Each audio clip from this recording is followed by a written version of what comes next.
Minister Dlamini Zuma, as well as deputies, Honorable Nkadimeng, as well as Honorable Bapela. You are all welcome to this important session with the Select Committee. This is indeed an important session where we are going to engage with the department in respect of its annual performance plan, as well as the budget allocation for 2022-2023 financial year. This is an important process in the course of the year because Parliament affords the department to share its plans, its strategic objectives, its intentions for the year, as well as how they are going to appropriate the money allocated to the department in order to achieve those objectives and plans that the department has set for itself. For the purpose of this presentation this morning, there are three sets of presentations, I guess.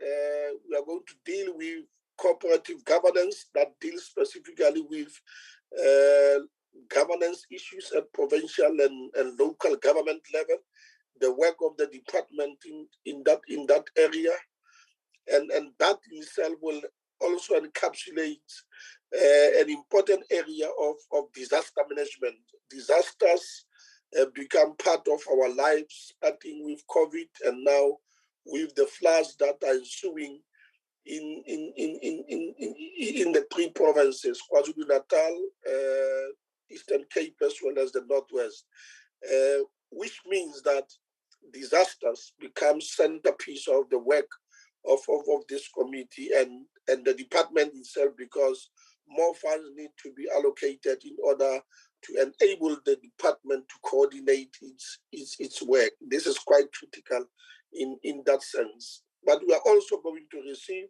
a presentation on matters of traditional leadership. You know that we passed the legislation last year on COIS and SENS. It's in place. We would be very much interested to hear what is the situation in that respect, and also the traditional courts bill that was passed last year. We need to check what are the systems that are in place to ensure that all the processes and the institutions that need to be set up is unfolded. This is quite important.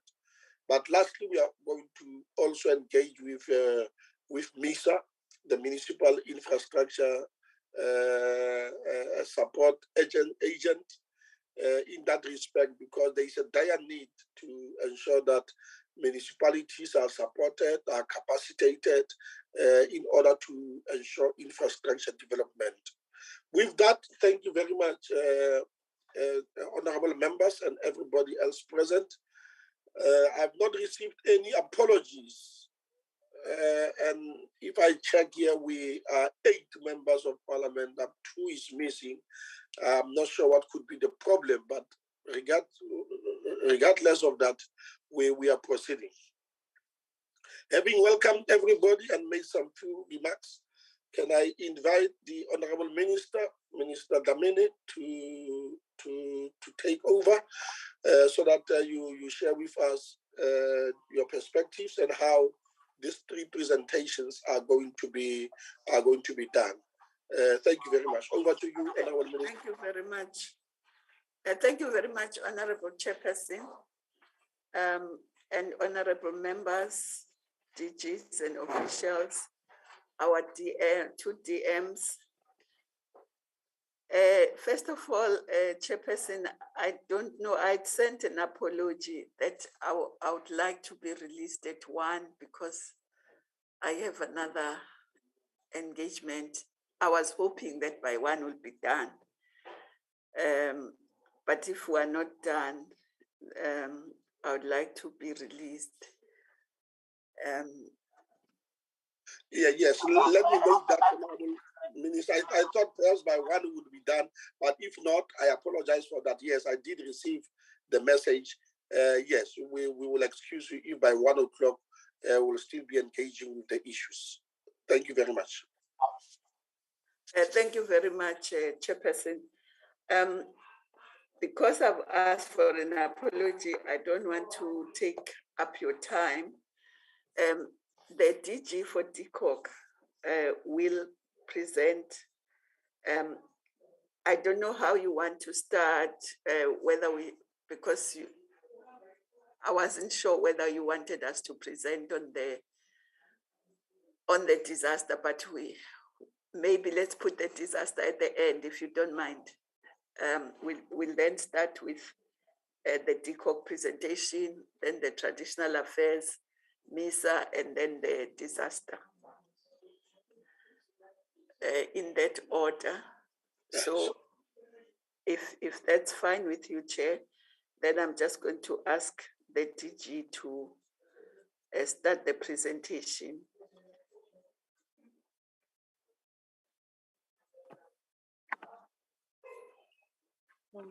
Good morning, Honorable Chairperson, and to all the honorable members.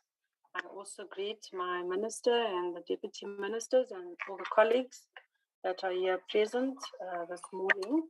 If I could please ask our Secretariat, Shike, to please put the presentation up, or Siabello, thank you.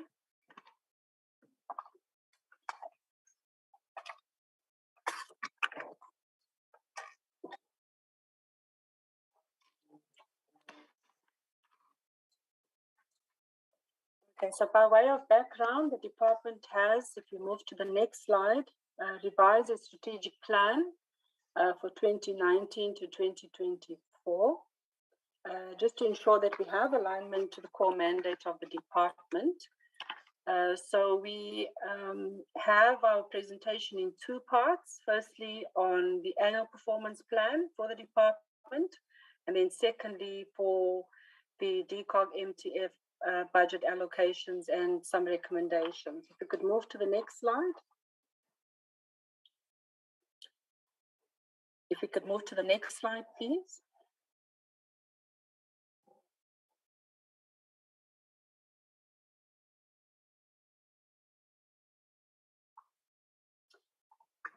So, Chairperson, we are here to then present to the Select Committee on Cooperative Governance and Traditional Affairs, Water and Sanitation, the annual performance plan, and also our budget allocation for 2022-23. Next slide, please. So the department has revised its draft plan for 2019 to 2024 to ensure that we are better aligned to our core mandate. We've also then reviewed our strategic plan, and this review was informed by the MTSF, by DPME, and it also included the need to adjust our plans in line with the COVID-19 pandemic and the unrest in KZN.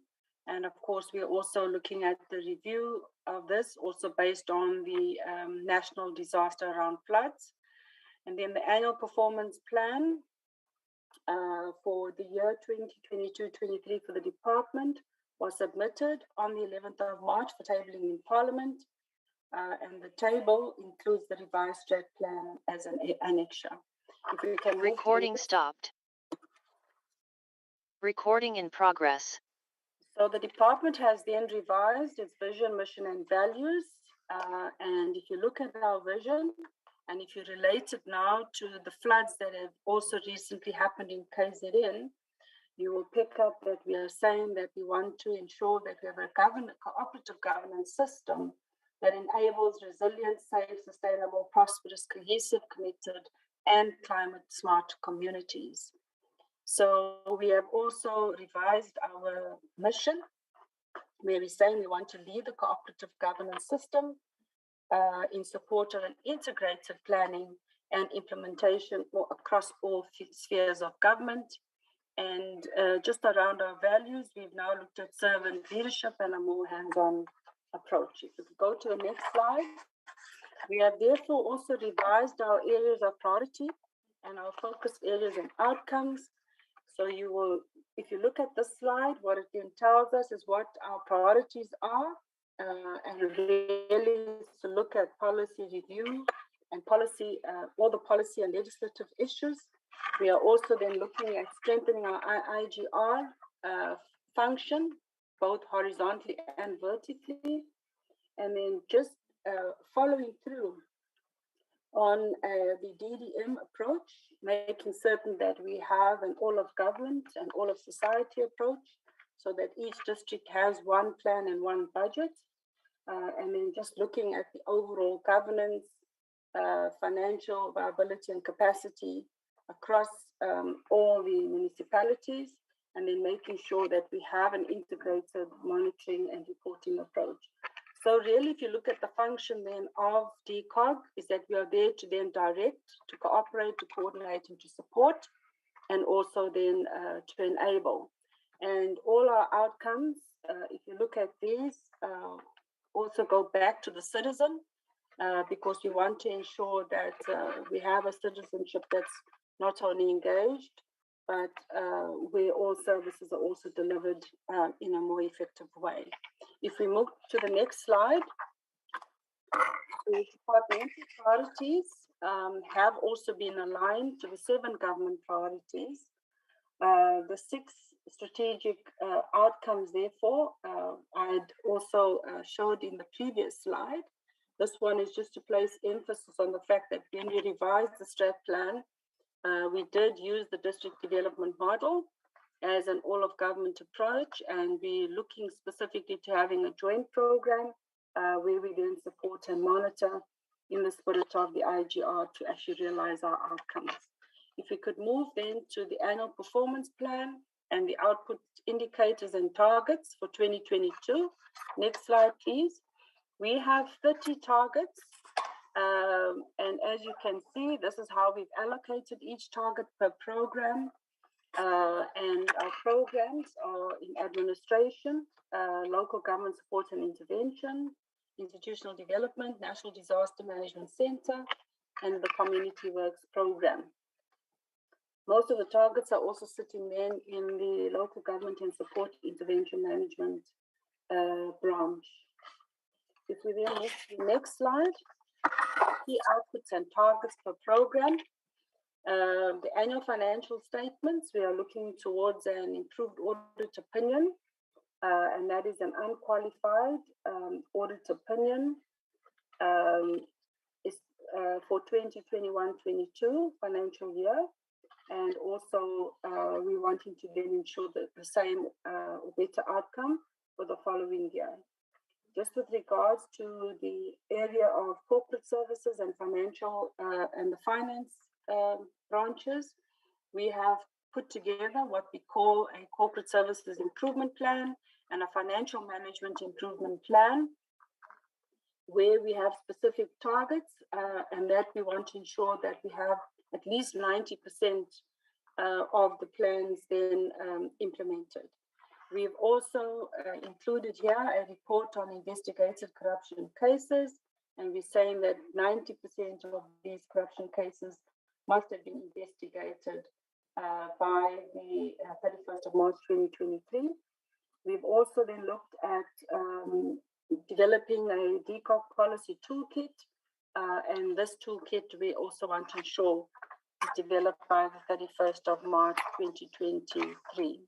If we can move to local government support and interventions management, this is the branch that is sitting with most of our targets, as I said earlier. So with the focus and emphasis on our district development model, looking at the one plans, the integrated monitoring framework, the integrated monitoring systems, just also looking at how it is that we will develop the district hubs, also looking at the local economic development recovery plans, and just the percentage of MIG allocations that will be spent spent on municipal infrastructure. And of course, we've outlined what the target is for each one of those outputs. If we go to the next slide, we have the 3 smart cities, where we are saying that the number of smart cities, small towns, needs to be identified. So we've had to redesign and refurbish these cities. There are 3 of them. And of course, one coastal city that we are also working towards, which is one of our flagship programs in the department, where we have also specifically looked at how it is that we take the DDM into practice, but not only that, to really have the DDM in action. We also will be bringing to Parliament the Inter-Governmental Monitoring Support and Intervention Bill. And we will also be looking at the municipal support and intervention plans. What we did during this past financial year was to look at the state of local government, and we categorized the various municipalities, and we've identified that we had 64 municipalities. So we will continue with the municipal support and intervention plans for these municipalities. If we then move to the institutional development branch, the targets here are specifically looking at financial viability of municipalities and the support that we, and the number of reports that we need to implement with recommendations to the budget forum on local government fiscal framework. There are 4 reports that we have to submit during this year. We are also looking at the integrated local government building strategy. This strategy has already been developed. We are in the process of looking at how it is that we can pilot it into some of the identified districts and metros. We're also looking at active citizenry and leadership, where the number of provinces will be implementing the GovCheck social media platform for community engagement and also just service delivery improvement. We are also looking at an output where community engagement structures and systems and processes are then looked at to actually support a number of municipalities to actually maintain their functional ward committees. What we also want to ensure is that we're going to conduct an assessment to make certain that all impacts are functioning in the way that they should be. And then also just a report on the implementation of actions to actually address all issues that financial related issues as part of the audit outcomes by the AGSA. If we could go to the disaster management targets. For disaster management, we're looking at a revised disaster funding arrangements. Here we will be looking at a report on the identified sector departments that need to be supported on the implementation of disaster funding arrangements, the number of organs of state that will be supported to prevent, prepare, and mitigate disaster risks through the applicable disaster management plans. And then also just updating the National Disaster Management Framework, just ensuring that we have a draft adjusted National Disaster Management Framework that will then be approved before the end of the year. On the last program, which is the Community Works program, to the next slide, here we've decided to keep the targets as they were the previous year, with 250,000 people participating in the program, and then also the number of participants that will be training at 25,000 for the year. We can then move on to the MTF budget allocation of decar costing and affordability analysis. What becomes critical, if you could move to the next slide, please.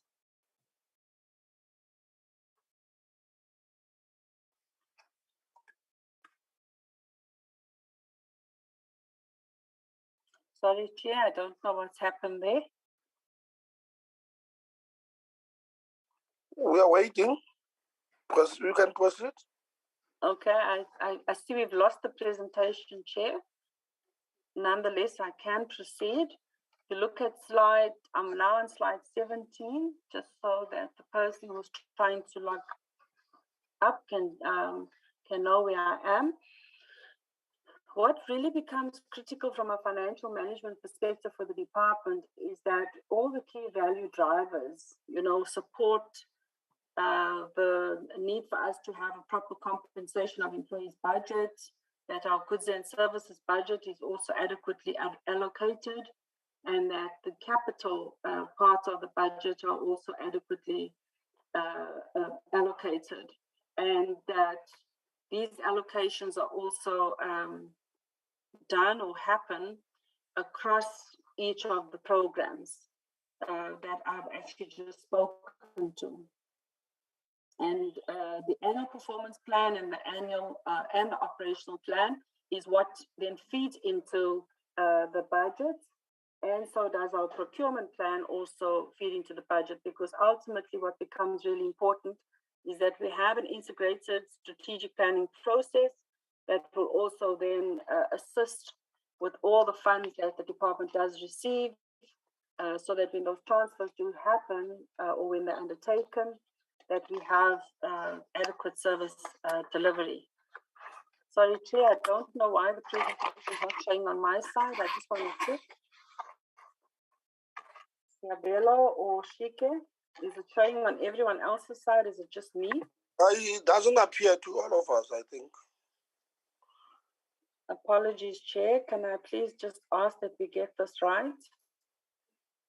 Yes, let's wait a minute so that whoever is responsible for that fixes the problem. Fuad, can you also ensure, as the administrator, ensure that you have that presentation so that in case that we miss it again, you can then flight it on the screen? Person, I think it's one of the department's officials that's flighting it. I can't flight it from my side. Can you flight it? Okay, Chair, I'll do that. Yeah, do that, yes. I'm on slide 17, Rod. Slide 18, actually. Thank you.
I propose that you continue because this is going to be a waste of time. Members, we do have that. Chairs, I've also just checked with my team.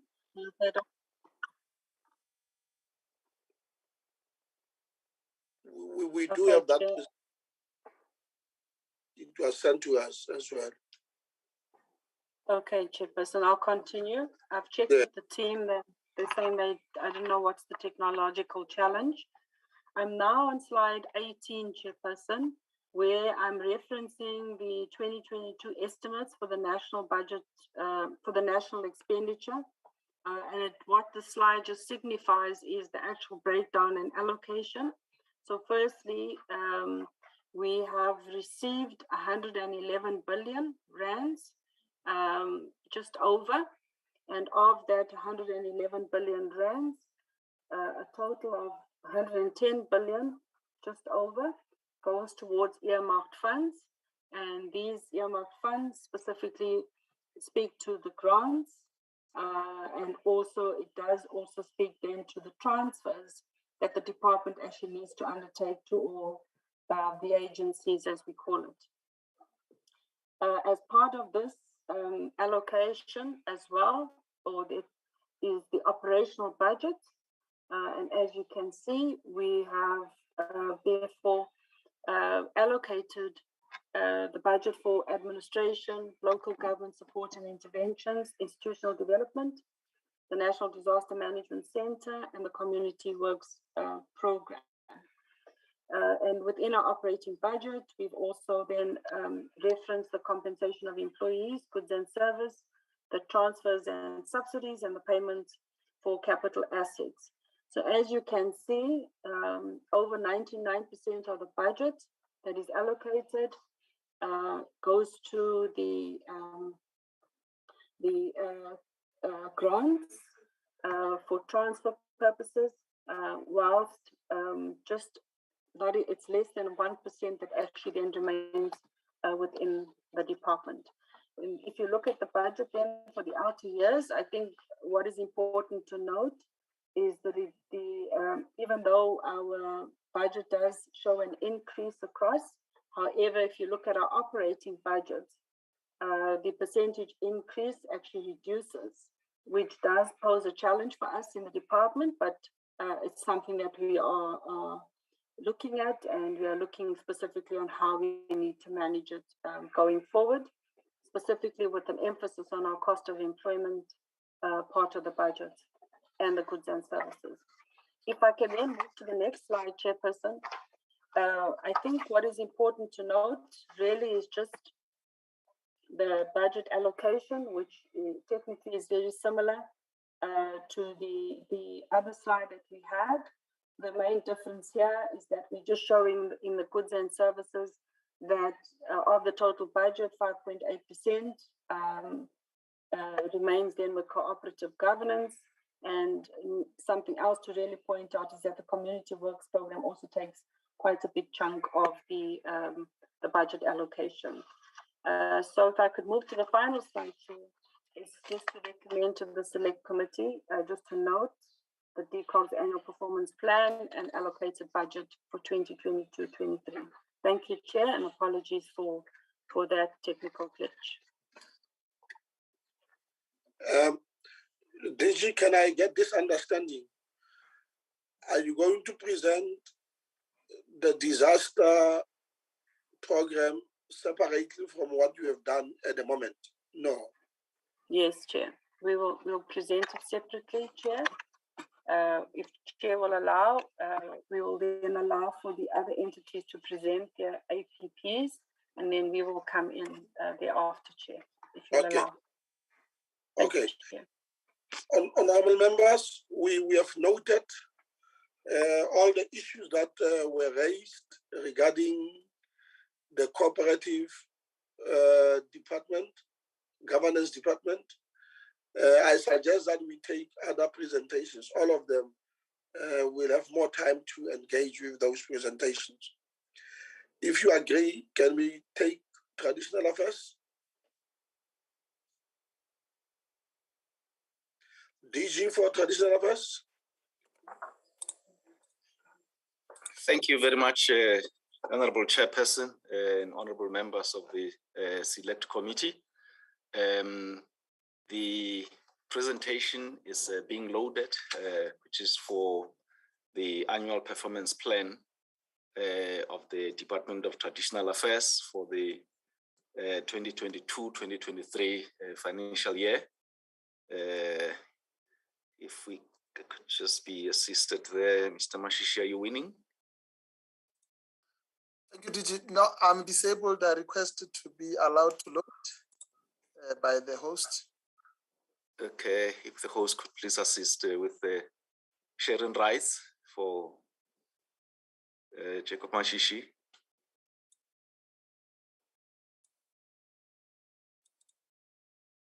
Thank you. Thank you very much. So in the presentation, if we go to the next slide, we will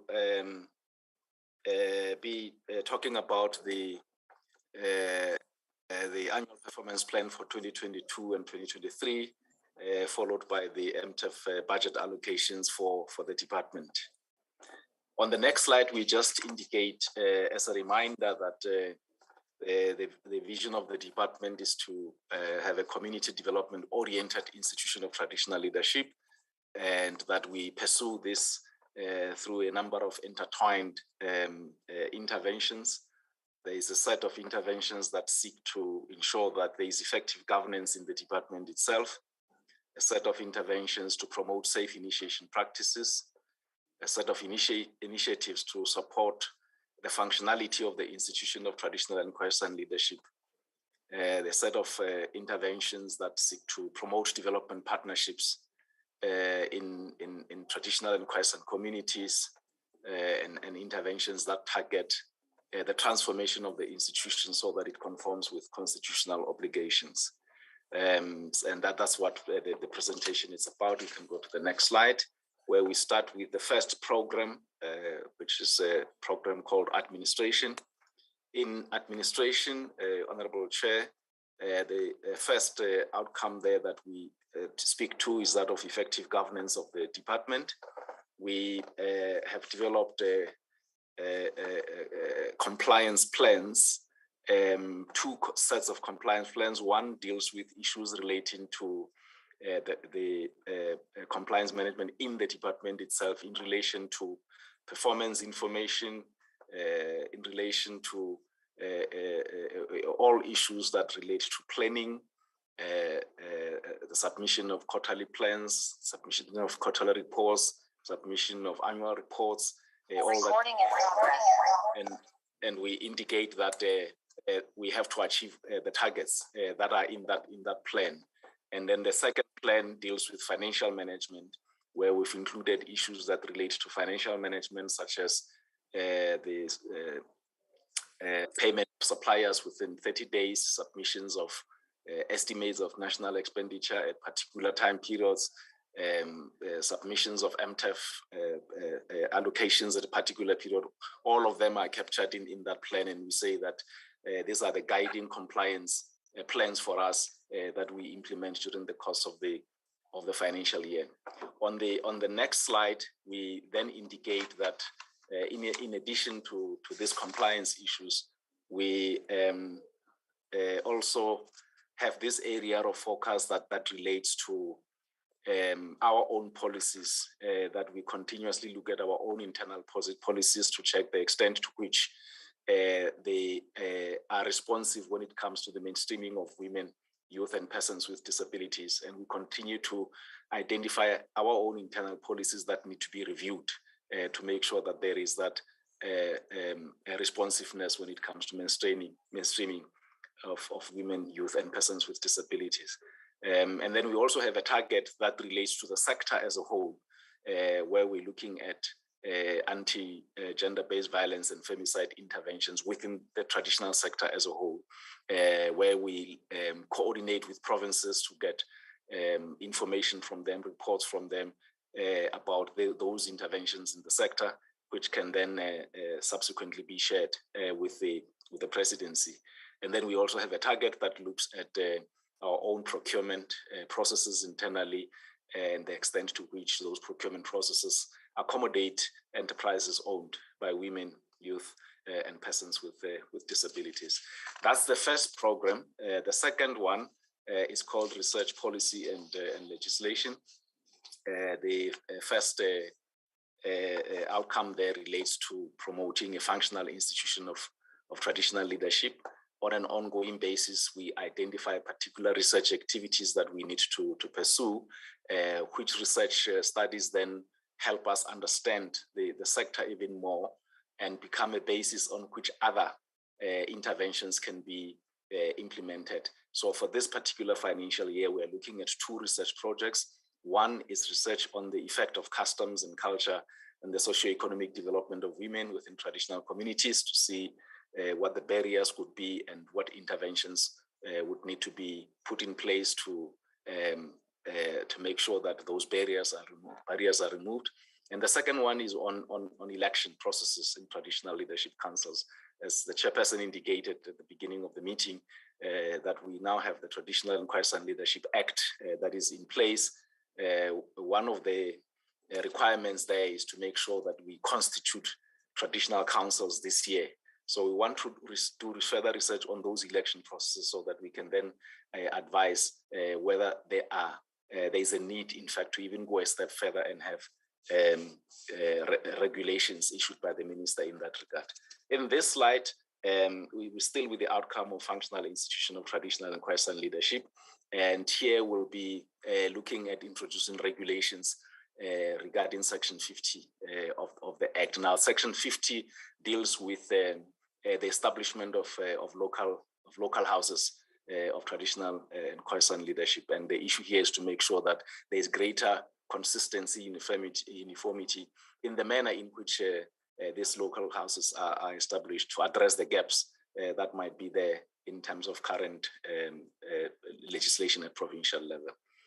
The next slide, it's still with the second program of research and research policy and legislation. It's the implementation of the Act, Chairperson, the Traditional and Quiescent Leadership Act. So what we've done is to identify key interventions that need to be implemented during the course of this financial year to give effect to that legislation. So there will be urgent things that relate to the terms of provincial houses of traditional and quiescent leadership, for example, come to an end in May.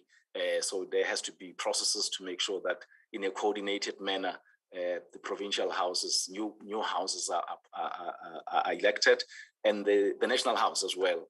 The term of office comes to an end at the end of June, and therefore processes might need to be put in place to make sure that there is a national house that has been put in office after the expiry time in June.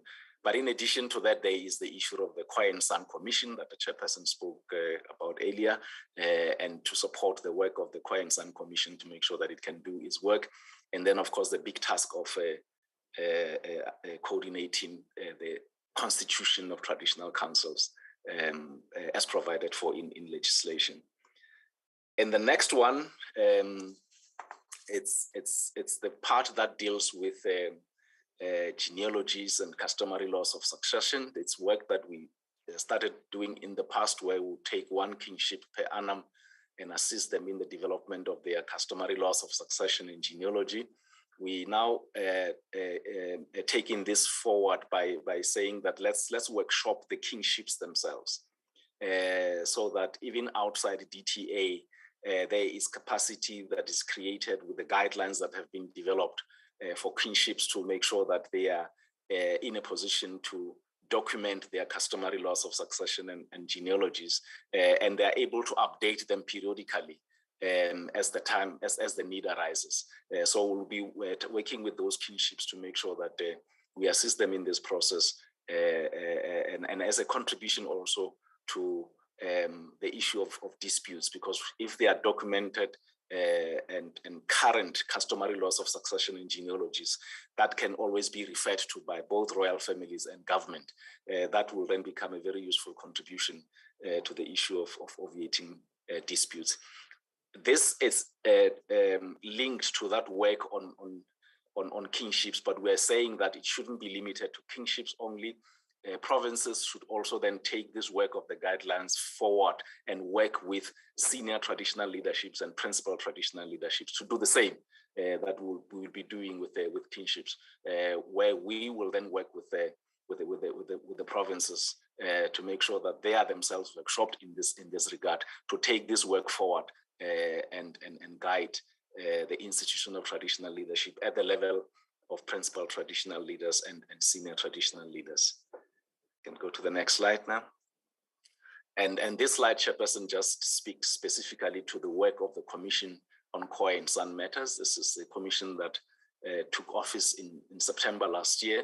And the main task of the commission will be to receive applications for recognition from Quiet and Sun leaders and Quiet and Sun communities. So there are those two targets there that, according to the plans of the commission, once they receive those applications, they will do research on them, they will investigate them. And once they've done that, they are then going to make recommendations to the minister for which communities and leaders should be recognized. So this particular slide is about that work of the commission and their plans to make sure that they receive the applications and investigate them and make recommendations to the minister. This one is about the implementation of the Customary Initiation Act, which the chairperson spoke about as well earlier, and it's the last one for this second program. This Customary Initiation Act has now implementation has commenced. So what we have done here was to develop an implementation plan for the Act to say the urgent things for the current financial year are the following, and let's implement those urgent things that would relate to the making sure that there are provincial initiation coordinating committees in place, that they are able to register traditional surgeons, that they are able to register initiation schools when the initiation season comes. So those are just the examples, but the critical issue here is the implementation of the Act. That then takes us to the third and last program, which is that of institutional support and coordination. In this particular program, the first area there relates to a section in the Traditional and Questions Leadership Act, which is about partnerships. The legislation provides that traditional councils may enter into partnerships with government, with any other institutions, with the private sector, and so on. But to make sure that we guide this process further, we developed a guideline during this last financial year on how that Section 24 can be implemented. So during the course of this financial year, we'll then be working with provinces on that implementation process to make sure that the institution of traditional leadership is guided when it comes to entering into partnerships with mining companies, partnerships with development agencies, and so on. And then, of course, the critical issue of the involvement of the institution of traditional and Questions leadership in the implementation of the DDM. We've identified that there are 32 districts in which the institution of traditional leadership exists, and the equivalent at the district level there in terms of the institution of traditional leadership are local houses. So the idea there is to work with the local houses, coordinate them to participate fully in DDM activities. And then the next slide.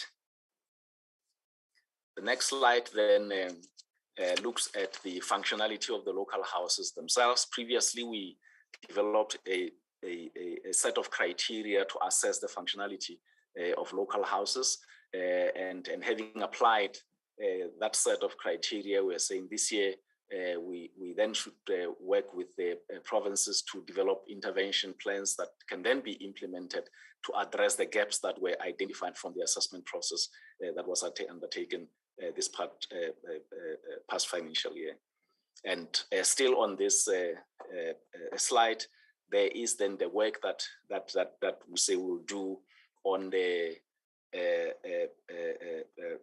implementation of Section 50 of the TKLA. This is really about the responsibilities of local houses of traditional and Questions leadership leaders to make sure that they fully understand their responsibilities as provided for in legislation, and to make sure that they are in a position to fulfill those responsibilities as provided for in legislation.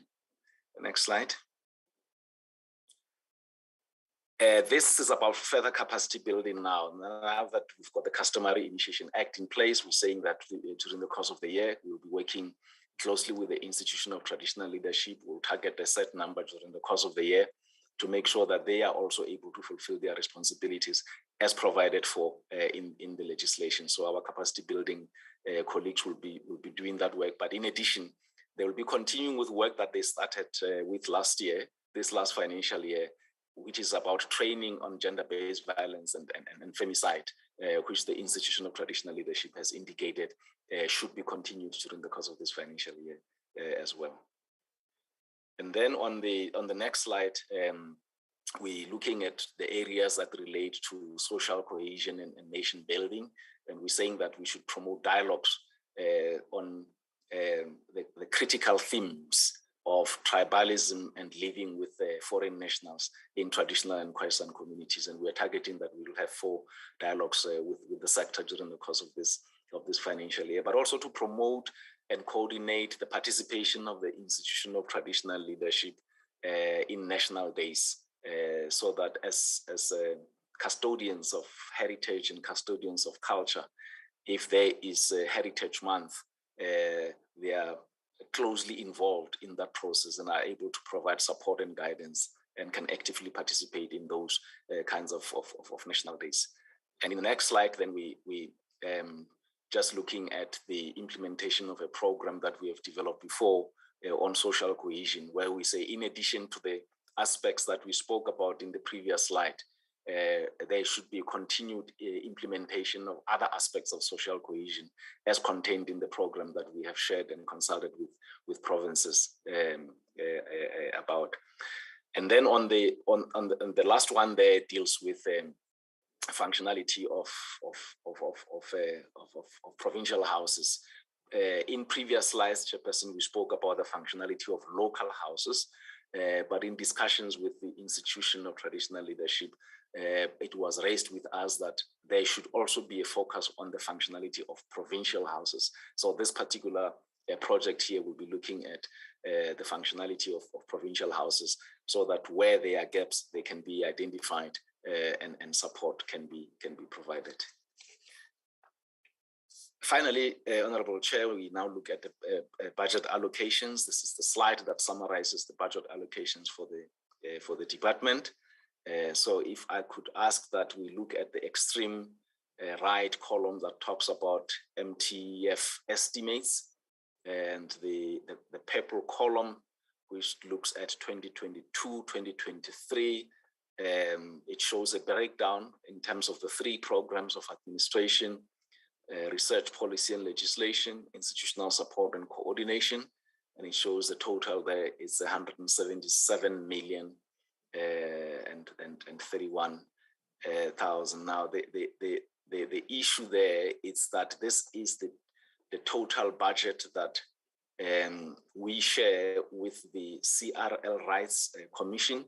So in terms of what is allocated to the program called Institutional Support and Coordination, there will also be a transfer coming out of that 90 million that goes to the CRL Rights Commission. In terms of what is allocated there, again, this is where support for the National House of Traditional Inquest and Leadership also comes from. And the 27 million for research, policy and legislation, this is where also support for the Commission on Khoi and San matters comes from. So the total of just over 177 million is shared with those structures as I've indicated. The bottom part of that slide just shows the breakdown in terms of economic classification, what goes to compensation of employees, what goes to goods and services, what goes to transfers and subsidies. That 46 million for transfers and subsidies is what gets transferred to the CRL Rights Commission. And then of course, what is left, there's a payment of capital assets, the total remaining 177 million. This slide, I will not spend time on it. It just shows the same information, but splitting it through a pie chart to show the slice for goods and services, the slice for transfers and subsidies, and so on. And finally, Chairperson, we then recommending to the Select Committee to note the annual performance plan of the department, as well as the MTF budget allocations for the department. Thank you very much, Chairperson. Thank you, DG. Let's take the DG from Mr.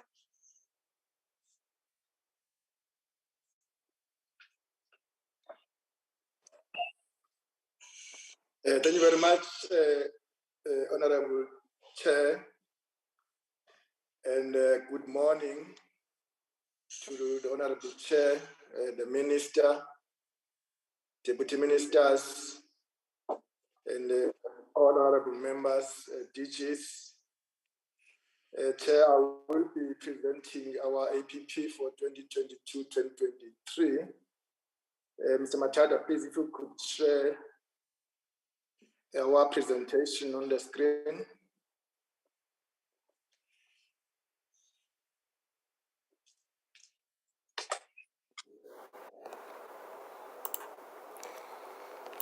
Chairperson, may I request the Secretary to allow me to share? Yes, can you share, please? You are co-host. Thank you. Because Chairperson, I'm still disabled on my side.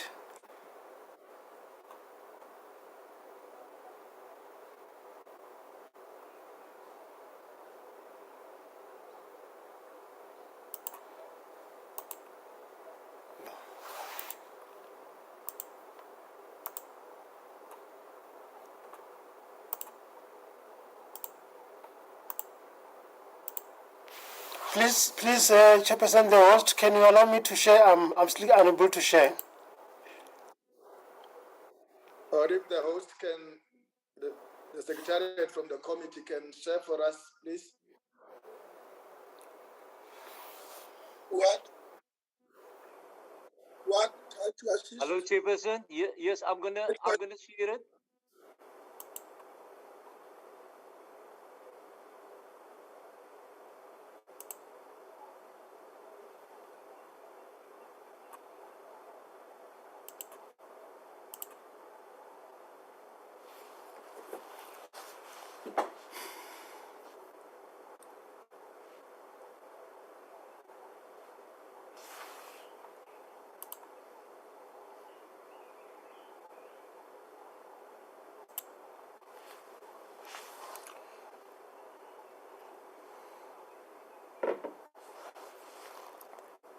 Where is this heavy noise coming from?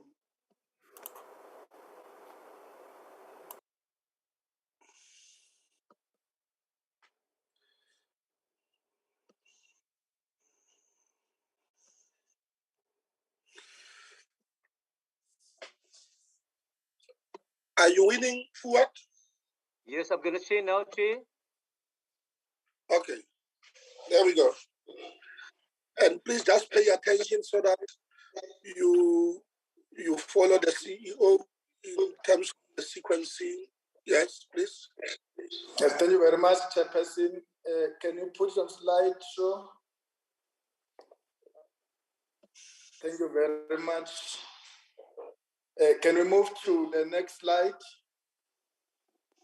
Our presentation outline, Chair, is as presented. We'll share the purpose, introduction, our strategic focus in terms of vision and mission, mandate, organizational values, and we'll spend more time on the programs, Chair, the three programs, our administration, technical support services being our main core program, and the second core program, infrastructure delivery management support. And lastly, we'll then share our resource considerations. Next slide.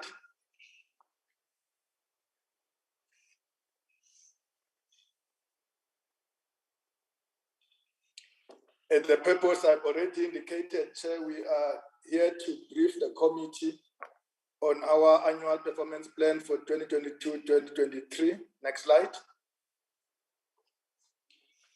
On the introduction, Chair, wanted to confirm to the committee that we did table our APP for the year in Parliament on the 11th of March, and that our APP contains 33 outputs and 35 output indicators.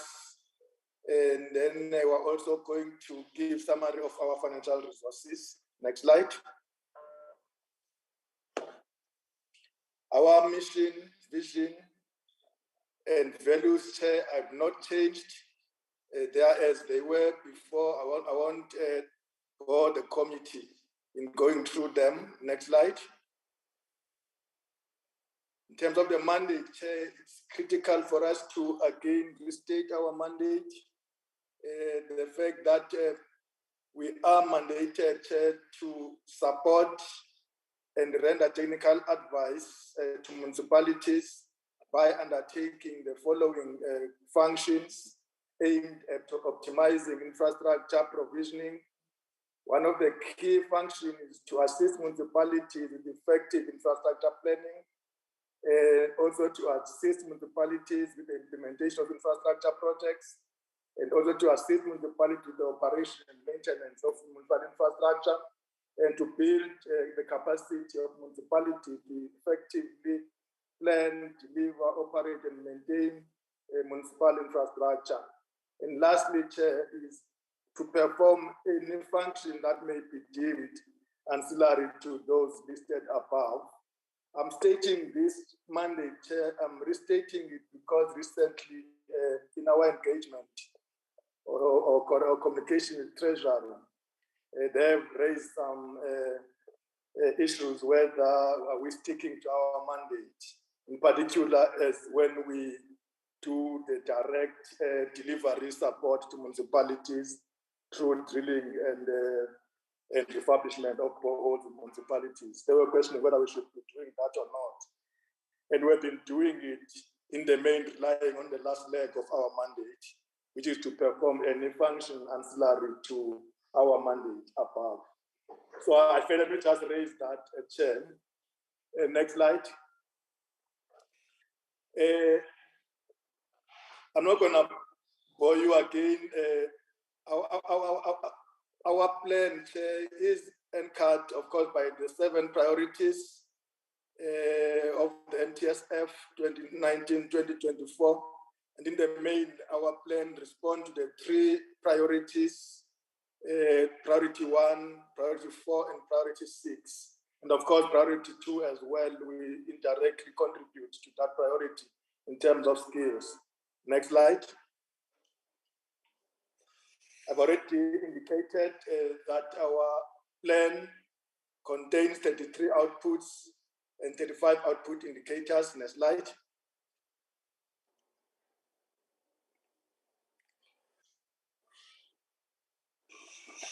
Program 1, which is our administration.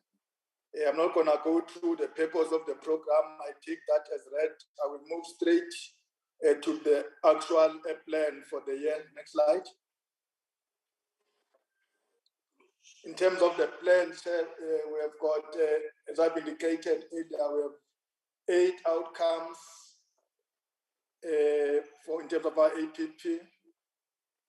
And one of the outcomes deals with administration. It is improved governance, administrative support systems, and ethical practices. And against this outcome, we have 6 outputs and 6 output indicators. Key to this output term is implementation of the approved communication strategy, which we intend to ensure that we produce 4 quarterly reports against that strategy. Also approved the risk management plan, and we have got 4 quarterly reports that will be producing against that approved the risk management plan implementation, and approved internal audit plan. Again, we have 4 quarterly reports on the implementation of the approved internal audit plan. Next slide.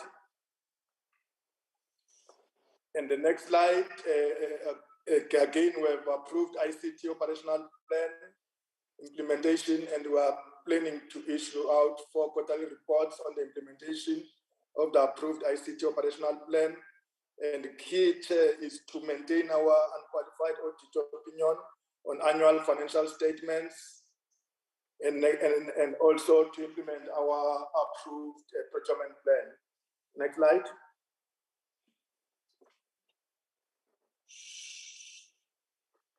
In terms of budget allocation for this program, we have 106 million allocated for this financial year.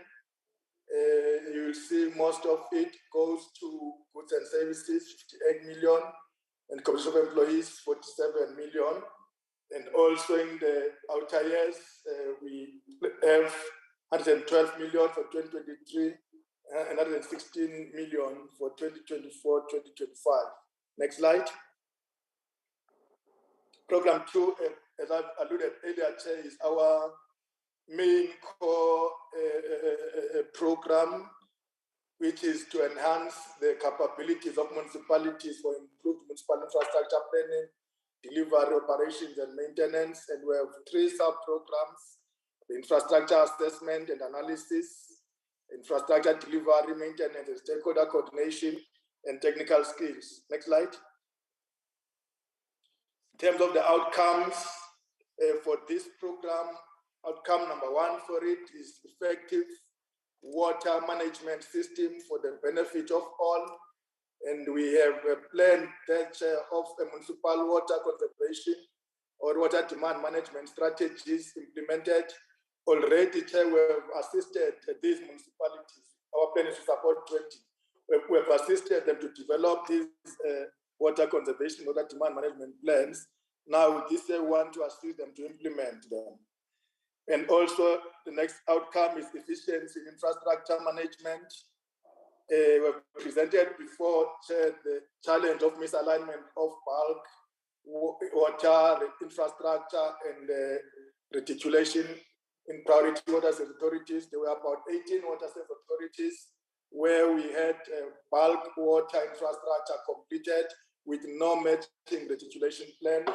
We then assisted 5 of those to develop feasibility studies to align the bulk water infrastructure and reticulation plan. Now, our plan this year is to then assist those 5 water service authorities with the integration and the prioritization of strategies for alignment of bulk and reticulation projects in municipal IDPs. So these strategies are arising out of the feasibility studies that we have assisted those municipalities to develop. And also we have a plan of supporting municipalities with enhancement of job creation through implementation of labor-intensive infrastructure projects. We were given about 50 million rand to assist municipalities with the mainstreaming of labor-intensive construction methods in the projects implemented through existing conditional grants. So we have 25 municipalities that we are currently supporting with the mainstreaming of labor-intensive construction methods through existing conditional grants. The aim is to maximize employment through the implementation of infrastructure projects. Next slide. Then the next output, improvement in municipal infrastructure asset management practices. We have a number of municipalities that will be supporting to improve infrastructure asset management practices and the operational maintenance processes, where our target is 15 municipalities this year. This arising out of a challenge, as you know, of poor asset management planning in our municipalities, resulting in a number of unreliability of services in our municipalities. Previously, MIG was not catering for asset management planning as well as operation and maintenance planning. Now, we have since reviewed MIG program to make provision for asset management planning. Is 5% that has been set aside now to assist municipalities with asset management planning, and there's also 10% that is allocated for implementation of operation and maintenance plans. So we'll be assisting municipalities to take advantage of those allocations in the MIG program. And also we'll be supporting 44 districts to improve performance of MIG program and reduce infrastructure backlog. We'll do this through our engineering capacity, including our planning capacities deployed in various municipalities. And to enhance our support, we've purchased design softwares to assist in appraising a design for coming from municipalities for infrastructure projects and ensure that the designs are fit for purpose and projects are not overly designed as it normally happens at times. So we've got now at least the equipment in the form of the design softwares to assist our engineers in appraising those designs. And in future, our plan is to do designs for municipalities ourselves. So we're busy building that capacity internally. And our next plan is to assist municipalities, of course, with development of skills pipeline through youth that will be enrolled in the MESA apprenticeship program, and we have a target of 100 youth enrolled in the MISA apprenticeship program, and also 2 youth enrolled in the MISA experiential learning program. We've got 70 youth to be enrolled in the MISA experiential learning learnership program. Next slide. And then also we will do this development of skills pipeline through youth enrolled in the MISA Young Graduate Program, and we have a target of 150 young graduates to be enrolled in the MISA Young Graduate Program. And the plan here is to ensure that these young graduates, when they get out of MISA system, they must be registered as professionals and will be ready for absorption by municipalities. Some of them will be even absorbed by ourselves. Also, we have a plan to award youth with MISA bursaries to study towards a technical qualification like engineering, town and regional planning, and so forth, relevant, of course, to local government infrastructure. Again, we are building a skills pipeline for local government through these programs. So we have a target of 100 youth awarded MISA bursaries in technical qualifications relevant to local government. And we also have a number of municipal officials that will be trained in municipal infrastructure management.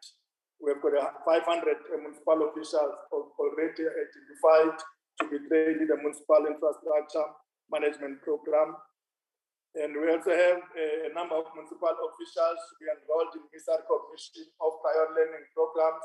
We have a target of 100 municipal officials capacitated through recognition of prior learning programs.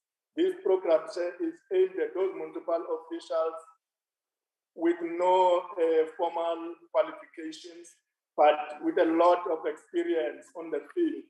But now we're saying let's assist them and capacitate them through the recognition of prior learning program so that they can have formal qualifications. Next slide. The next outcome is enhanced inter-governmental and inter-departmental coordination through the implementation of district development model. We have a target of 44 districts supported with the implementation of the integrated infrastructure plans through the district development model. The next slide, the next one is next outcome, a spatially just and transformed national space economy that enables equal access to social services and economic opportunities in cities, regions, and rural areas. There we have a number of Huma compliant municipal spatial plans, policies, structures, and systems reviewed. Already there we've got our town and regional planners who are working with municipalities to ensure that they comply with Huma. Next slide.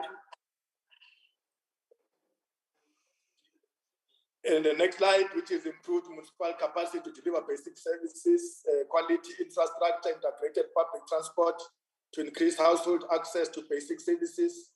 That we have a number of districts supported to implement solid waste, integrated waste management services. We have 25 districts that are targeted, and also a number of districts supported to improve capacity and access to electricity services with implementation of performance monitoring strategy and electricity supply management strategies with a target of 15 municipal districts to be supported through our electrical engineering capacity. And the last one, which is number of districts where technical capacity assessment is given, with a target of 10 districts to assist with the technical capacity assessment. Next slide. The next slide is the number of partnerships established with professional bodies towards best practice on infrastructure management and promotion infrastructure-related research and development. Here we have started already partnerships with a number of professional bodies as well as institutions of higher learning. So we have a target of 2 in terms of those partnerships to ensure that we develop our capacity for research and development. And the last one is the number of provincial infrastructure master plans undertaken. This one, KZN already developed quite a comprehensive infrastructure master plan for the province, especially water. So we want to duplicate the kind of work that was done in KZN, which we did assist KZN. And we have targeted one province, in this case, Eastern Cape, to develop a similar infrastructure master plan for the province, targeting all sectors, your water, roads, electricity, solid waste, and so forth. Next slide. In terms of the budget, as I indicated earlier, this is our main core business, and almost 70% of our budget goes to this program, which is 221 million. It goes to this program out of a budget of over 300 and something. And you will see the Commission of Employees take the biggest chunk, and I'm sure you'll ask why. It means that we have in-sourced technical capacity. We have got engineers who are permanent in our establishment, hence, as well as the town and regional planners. We have also young graduates that we are also in our Commission of Employees budgets. So we have got 162 million that goes towards the compensation of employees, and they have left with 59 million towards goods and services. And of course, our budget, you will see it's a point we wanted to make that it's not really growing as it should, given the expectations of MESA. And it's an area that would really appeal for more support to make sure that we get more resources to be able to execute our mandate. Next slide. This is our program 3, which is our second core business program, infrastructure delivery management support. It has got 3 sub-programs: project management, framework contract, infrastructure procurement, and infrastructure financing. Next slide. The outcome one on this program will be efficiency in infrastructure management. And our plan here is to support municipality with the rolling out of infrastructure delivery management system, framework for infrastructure delivery, and procurement management, enhancement of infrastructure procurement practices. So we have a number of municipalities that will be supporting in rolling out the ITMS and also the framework for infrastructure delivery and program management and procurement management. We have got 10 municipalities and also 29 municipalities that will be supported. Next slide.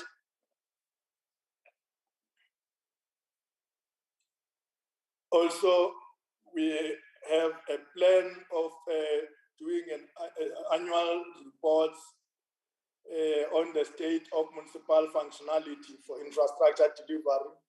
Our plan is to do one annual report on the functionality of municipalities in terms of infrastructure delivery, and also in terms of strategic partnerships with other entities established to enhance municipal development efficiency.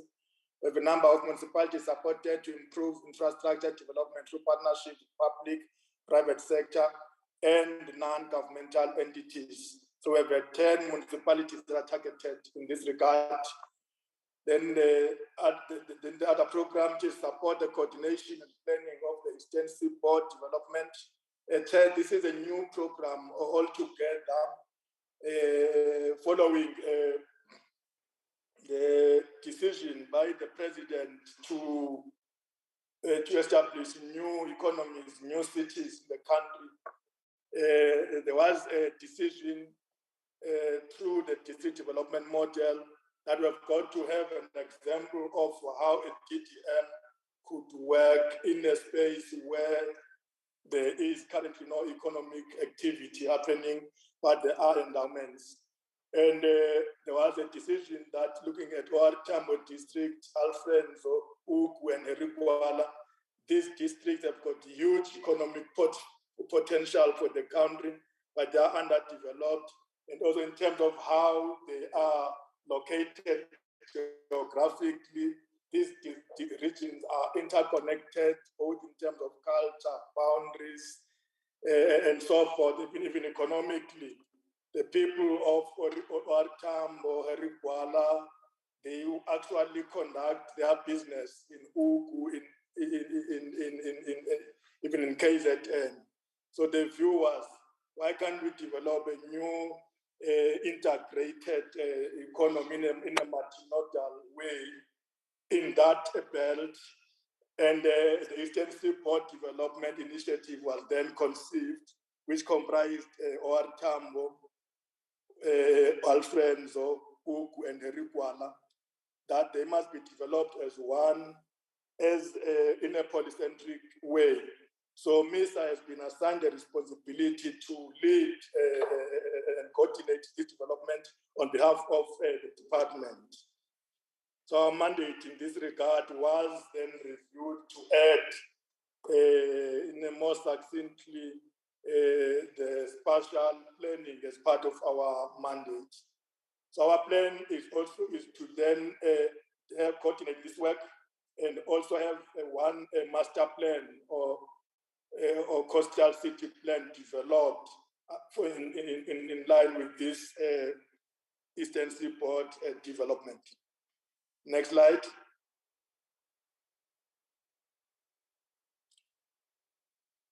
Also, in terms of the long-term municipal infrastructure investment, which is one of the outcomes, our plan is to have a number of municipalities supported with implementation of long-term infrastructure investment plans through DTM. We have got 7 municipalities that are targeted, and also a number of municipalities supported to access alternative and innovative funding mechanisms for infrastructure development through DTM.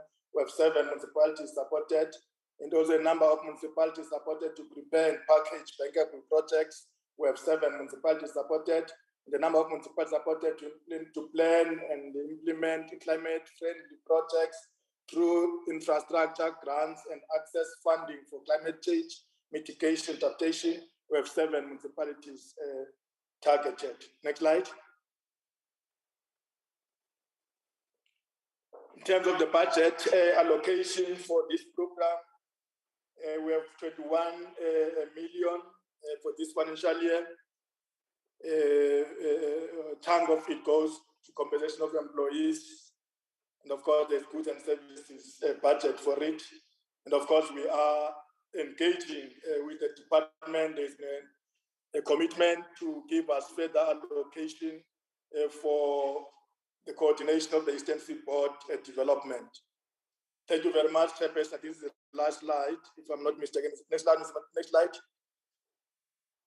Yeah, overall, this is our budget, and I'm not going to go to it. I've already presented the Chairperson the budget, but in total, our budget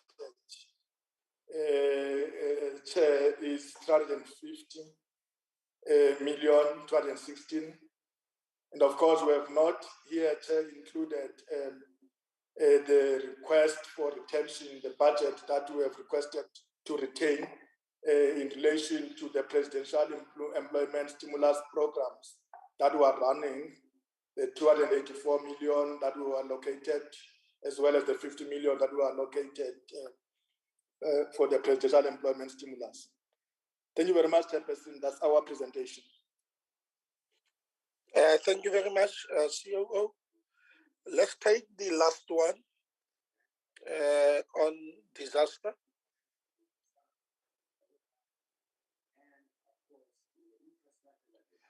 And our minister, who's going to take that one? If you can get the guidance. Thank you. Or the DG. Yes, no, thank you so much, Chairperson. I'll be taking you through the presentation. Okay. I can ask my team just to fly it, and if I was talking to myself, is the teacher. Okay, no problem. Chair, if I could also ask the Secretary just to allow us to be able to flight the presentation, to give us the permission. Okay. Do likewise, Fuad.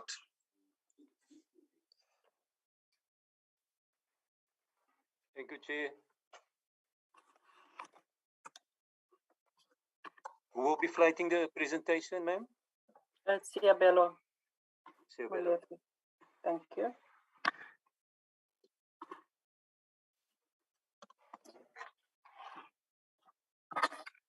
Chairperson, perhaps maybe just to also save time, I could then.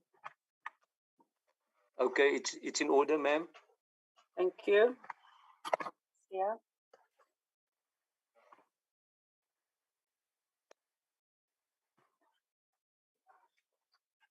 Okay, no, thank you so much, Chairperson, and to all the honorable members, our Minister and Deputy Ministers. We're here being to just provide an update on the national disaster and how and its effects on KZN, Eastern Cape and Northwest provinces, as well as just to talk about some of the intervention measures around the organs of state and just all the relevant stakeholders. So the outline, we will talk to the situational overview, just what our national integrated response plan is, also look at the government disaster response and recovery approach and the phases, and just looking at how it is that we've sought to improve our coordination, and then recommendations and some conclusions. To the next slide. So through our NDMC, we continue to coordinate a response and recovery measure. And coordination also then includes the facilitation of implementation of the disaster management contingency plans by organs of state for the respective seasons, including the dissemination of early warnings and advisories on weather forecasts by the South African Weather Services.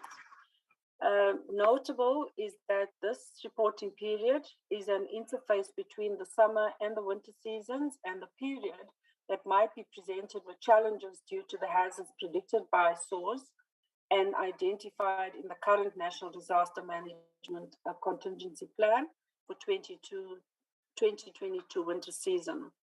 So the contingency plan is a warning of the 7 priority hazards, and these are also inclusive of fire, floods, windstorms, snow, drought, the cold spells, and also just the COVID pandemic. And deducing from the conditions across the summer rainfall areas, it is also evident that the fuel load has increased substantially due to the favorable rainfall conditions experienced during 2021-22 summer season. So therefore, it calls for a heightened preparedness and disaster risk reduction measures from all stakeholders. Next slide. So the effects on the district, particularly in Northwest, you can see that Ngaka Modiri Molema was the most severely affected district.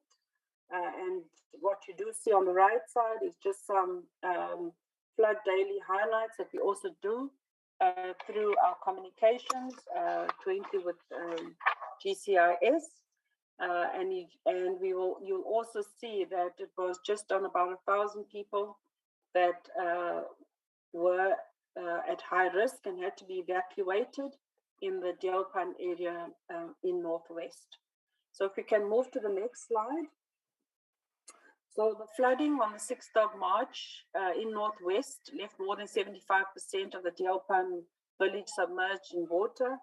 Over 1,000 households could not be easily accessed. There was pollution in the water, and some of the internal roads were covered in water, became like rivers.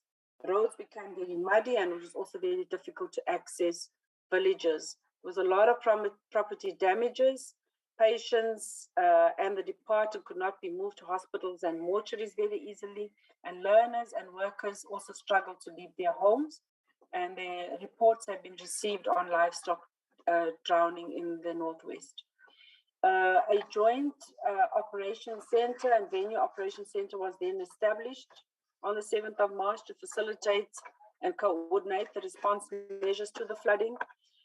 Humanitarian relief has also been provided through the DSD, SASA, DARD, and also some NGOs like Gift of the Givers, the Red Cross Mutual Foundation, and also some local churches, businesses, educators, and just the district the district local municipality also provided support to some evacuees.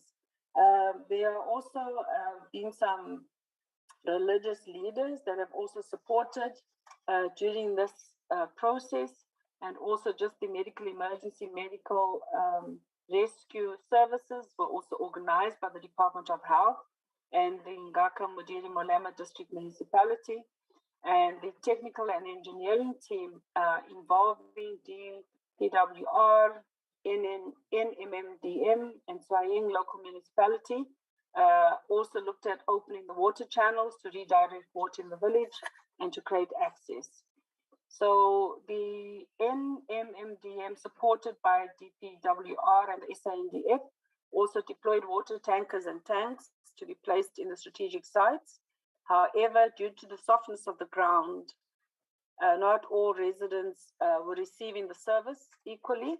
However, DWS and the water boards have also been roped in for this additional assistance.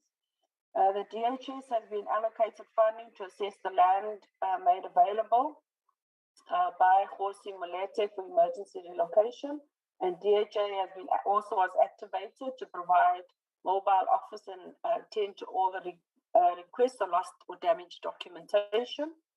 And the SANDF has and is continuing to support line departments with engineers, transport, yellow fleet, and water tankers. And the GCIS have been hard at work ensuring that the government interventions are also shared with all stakeholders and community at large. The spatial view of the affected districts in Eastern Cape, you will see that the most affected are Alfred and Zor and our Tambo districts. If we move to the next slide, the 5 district municipalities that were affected by the floods now in April were Alfred, Zor, Amatole, Chris Hani, Jogabi, and our Tambo. And our Tambo being the hardest hit. We've also had about 1,000 people that have been grossly affected. And we've also had at least 1,143 temporary shelters being required, and more than 55 villages have been left without domestic water supply. And the damage to the agricultural infrastructure in some municipalities will also therefore affect the 2022 harvest. And more than 170 roads have been damaged. And some interventions are already underway with regards to road repairs. And also psychosocial support to victims, and contractors have also been appointed for the construction of the 424 temporary residential units. The rains did cause severe damage, especially to settlements, road infrastructure, health infrastructure, education, and agriculture infrastructure. So at least 10 schools have also been confirmed to be damaged, and at least 12 health facilities have been damaged, mainly in the Port St. John's and Nyandeni and in Musa Hill local municipalities. If we look at the next slide on the effects, so on the Eastern Cape, the Department of Human Settlements has also appointed contractors to erect the shelters. Water carting has also been an immediate intervention into the affected districts, and the Awar Tambo are also currently reprioritizing the WSIC funds that are at their disposal to actually fix some of those damages.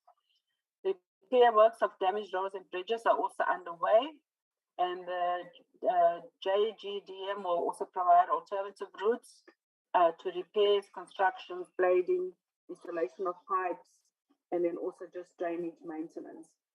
On DHS interventions in the Eastern Cape on the next slide, the National Department also transferred 150 million to the province to assist with the response to the disaster.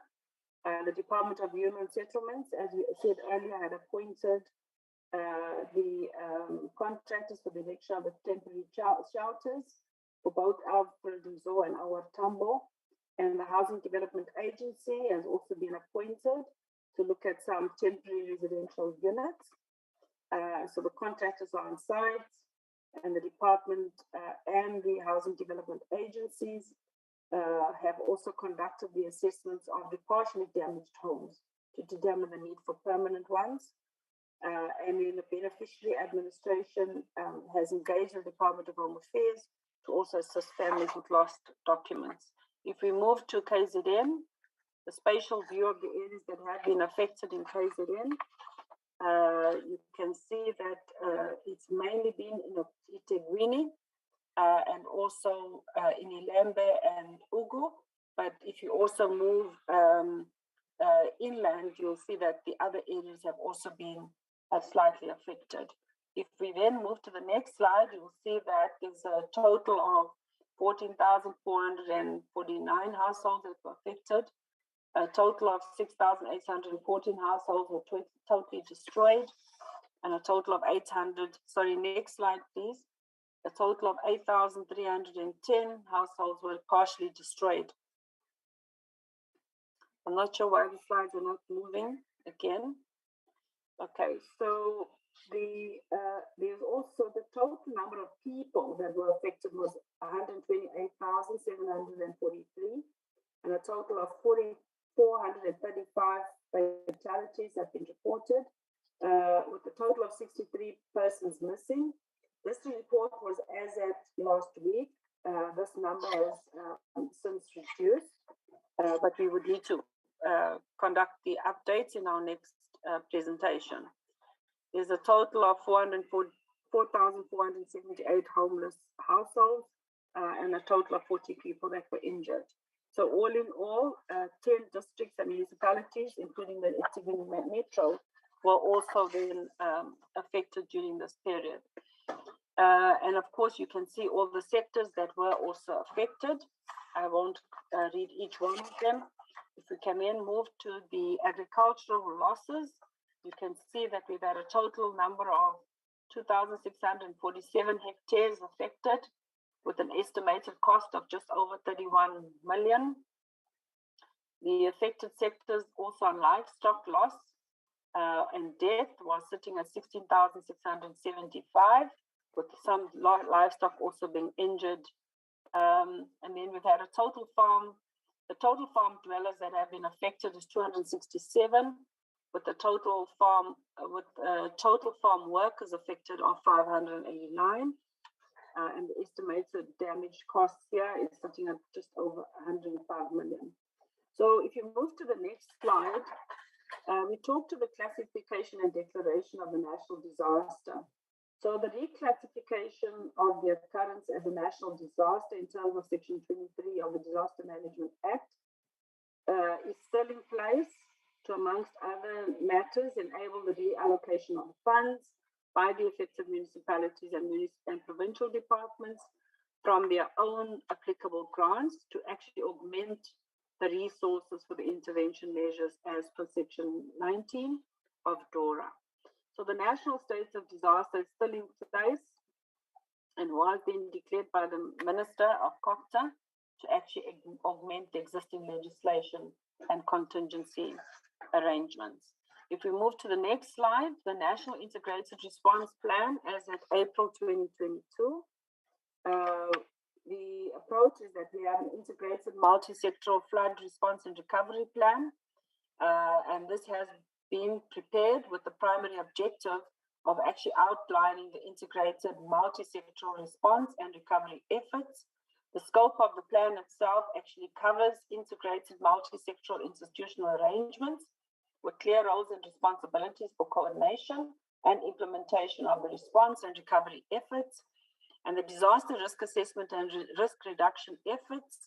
Here, there's continuous monitoring of the conditions on the ground, issuance of early warnings and advisories in mitigating against further deterioration of conditions, and then also just the mobilization of funding and other required resources by stakeholders is important, and also the enhanced monitoring and oversight and auditing and reporting to enhance realization of the desired impacts and accountability by stakeholders remains pertinent. So inputs and contributions are provided by the organs of state so that we can have then an implementation plan that is practical. So government's response and recovery approach is a three-phased approach. where in the first instance, we've looked at immediate humanitarian relief, where we've ensured that all affected persons are safe and that their basic needs are met. So within the second phase is the stabilization and recovery, where we're looking at rehousing people who have lost homes and restoring provision of services. And the third one being the rehabilitation and reconstruction, where we say we are now focusing on building back better. So if you move to the next slide, what we then show you here is the government's disaster response and recovery approach, where we actually look at government sourcing, capacity support, just how it is that we look at the development through finance institutions, the non-government sector funding, and then just the international sector and in-kind contributions. So you can see that as we move through the phases, you will see in phase one that we have provision of immediate humanitarian relief, where, for instance, we started out with search and rescue and recovery. We had to then look at burial assistance, provision of death certificates, and through health services post-mortems, and then also psychosocial support, making certain that we have temporary shelters, adequate food, and just personal essentials and emergency water supplies as well. So the outputs of that is that we've had to see recoveries, and we've also had quite a big uptake on humanitarian support.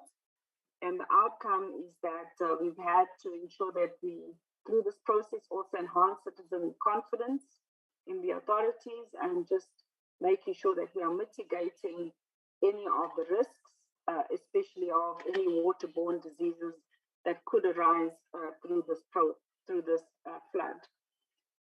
Just with regards to stabilization and recovery, there are some short-term measures where we've had to look at repairing of buildings and also public infrastructure, and making certain that water, sanitation, and stormwater drainage infrastructure, electricity, roads and bridges and railways are also functional, so that at least the provision, for instance, of water and electricity is indeed actually undertaken. And then also within the plan is the provisioning of the housing support and also just the social relief of distress grants. So in this phase, of course, a lot is to do with restoration. And you will see that we do also have some pictures that indicate, where you see some damage and how those repairs are also being undertaken.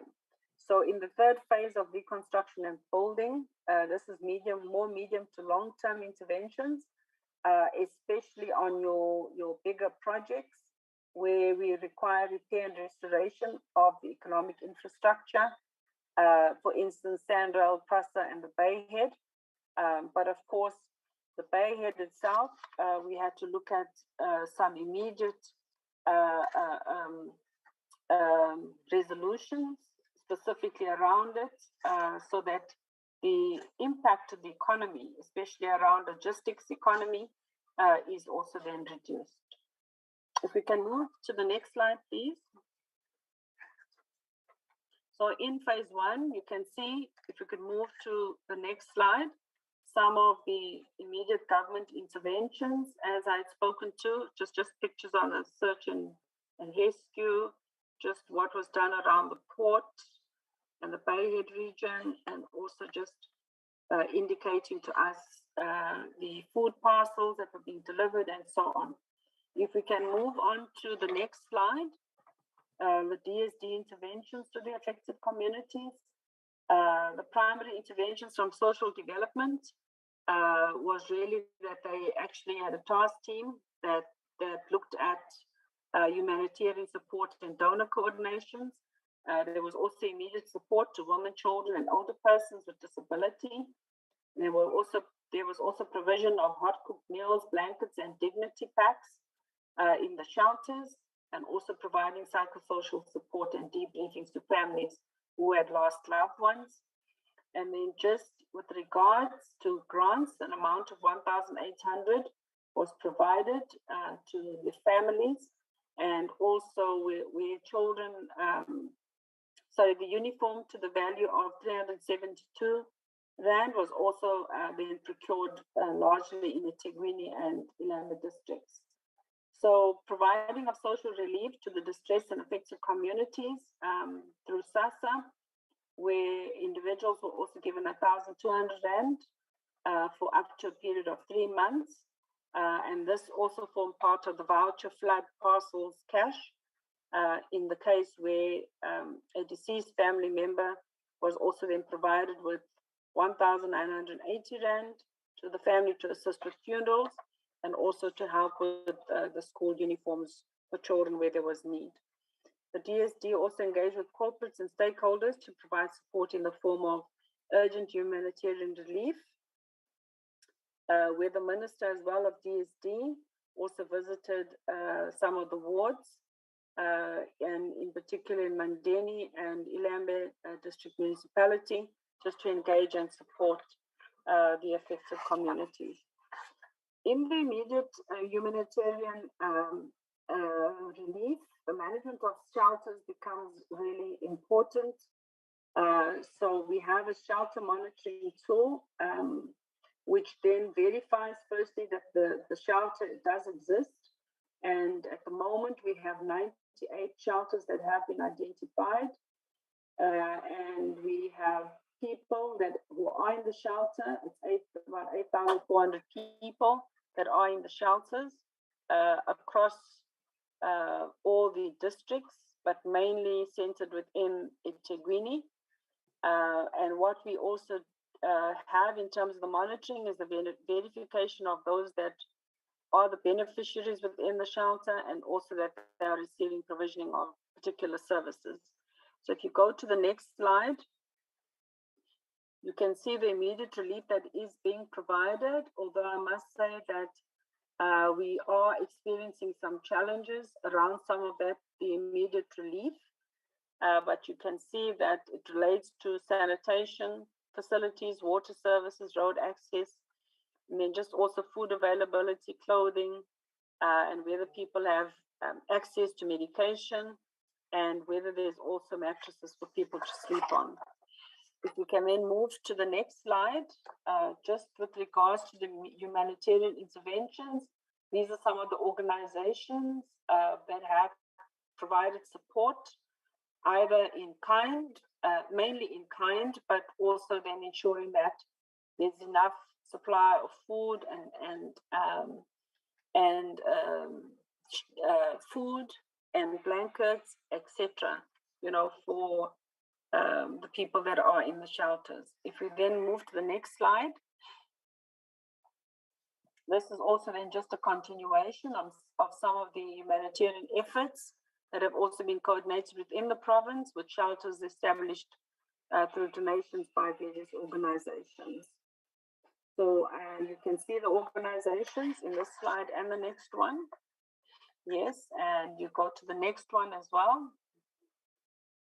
It's just to give an idea of the kind of support that the municipality is receiving.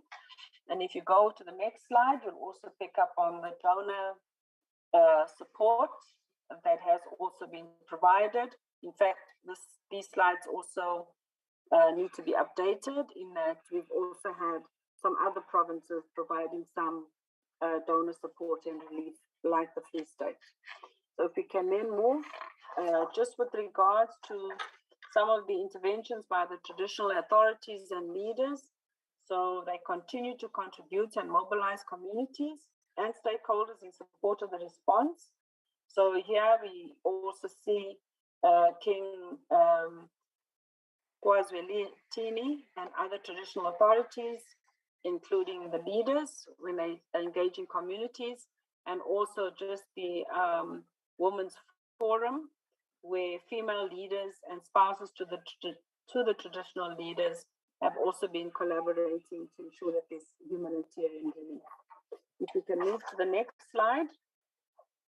So we have also seen that we've had some overwhelming support being received by contributions from civil society organizations in KZN, also faith-based organizations, including community members, and those are also listed. If we move to the next slide, you will see that the DWS support to KZN in addressing the water challenges has been ongoing. The minister established a KZN war room and deployed resources to provide support to the province. There's also been a focus on the reinstatement of services, especially on the provision of the emergency relief. And then when it comes to the assessment of damages and costs, these still remain underway. We do have a multidisciplinary team on the ground, and they are targeting completion by the end of this week. On the 15th of April, DWS had also hired 82 water tankers for a period of 90 days, specifically to cover eThekwini, Ugu, and Ilembe. And tankers are also required to have trackers and are being monitored also by the team. If we could move to the next slide, please. So DWS, this is just an overview of how they have restored water supply. We found that specifically in the inner west region and the outer west region, that there's the increase in terms of the supply to the region. You can see from 30 to 80% and from 45 to 65. And in the south region, it's still quite low. And I think this is the area that there's been quite a lot more focus. Especially, I think this is where some of the hospitals are that have been receiving a shortage of water supply, both in the south and the northern regions. If we could move to the next slide, please. So there's also been a number of interventions by Eskom. There's a joint operations center and venue operations center that was established to facilitate and assist municipalities, especially the eThekwini Metro, Ugu Municipality, Rainkonyeni, Ilembe, and really here it was just for Eskom to specifically ensure that the main electrical supply, which is the South Cloud Water 275 kV line that had tripped, that damage to that substation was then restored through the engineering services and some bilateral arrangements and meetings that had taken place between eThekwini and Eskom. There's also some possible risks that still do exist, especially where we still have quite a lot of saturation, even though there's been quite a period that has passed where there's a possible risk, and this needs to still also be assessed around the prevention of any further soil erosions around the substations. If we could then move to the next slide. Excuse me, Chair. So the interventions by the DCOG MISA team, MISA also provided technical support with the deployment of 7 engineers to the KZN municipalities during the floods, and just to go and actually assess the damages that did occur through the floods. They had joined in with the provincial engineering teams and also all and other teams that had been deployed from other provinces. So MISA has 9 professionally registered engineers, and the MISA engineers have been working together with the engineers from KZN, DBSA, and also from the Free State and Western Cape. And then the MISA team of engineers are also currently supporting municipalities with the prioritization of projects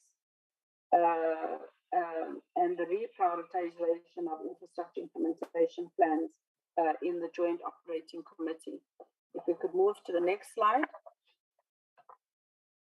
So the health services department, health services are being provided to over 1,749 clients at the various shelters. And this includes dispensing of chronic medication, and the environment health is also monitoring the water quality, and in particular in the Ugu district municipality. because there have been some water quality issues that were picked up in tanked water, especially Jojo tanks in the Uber district.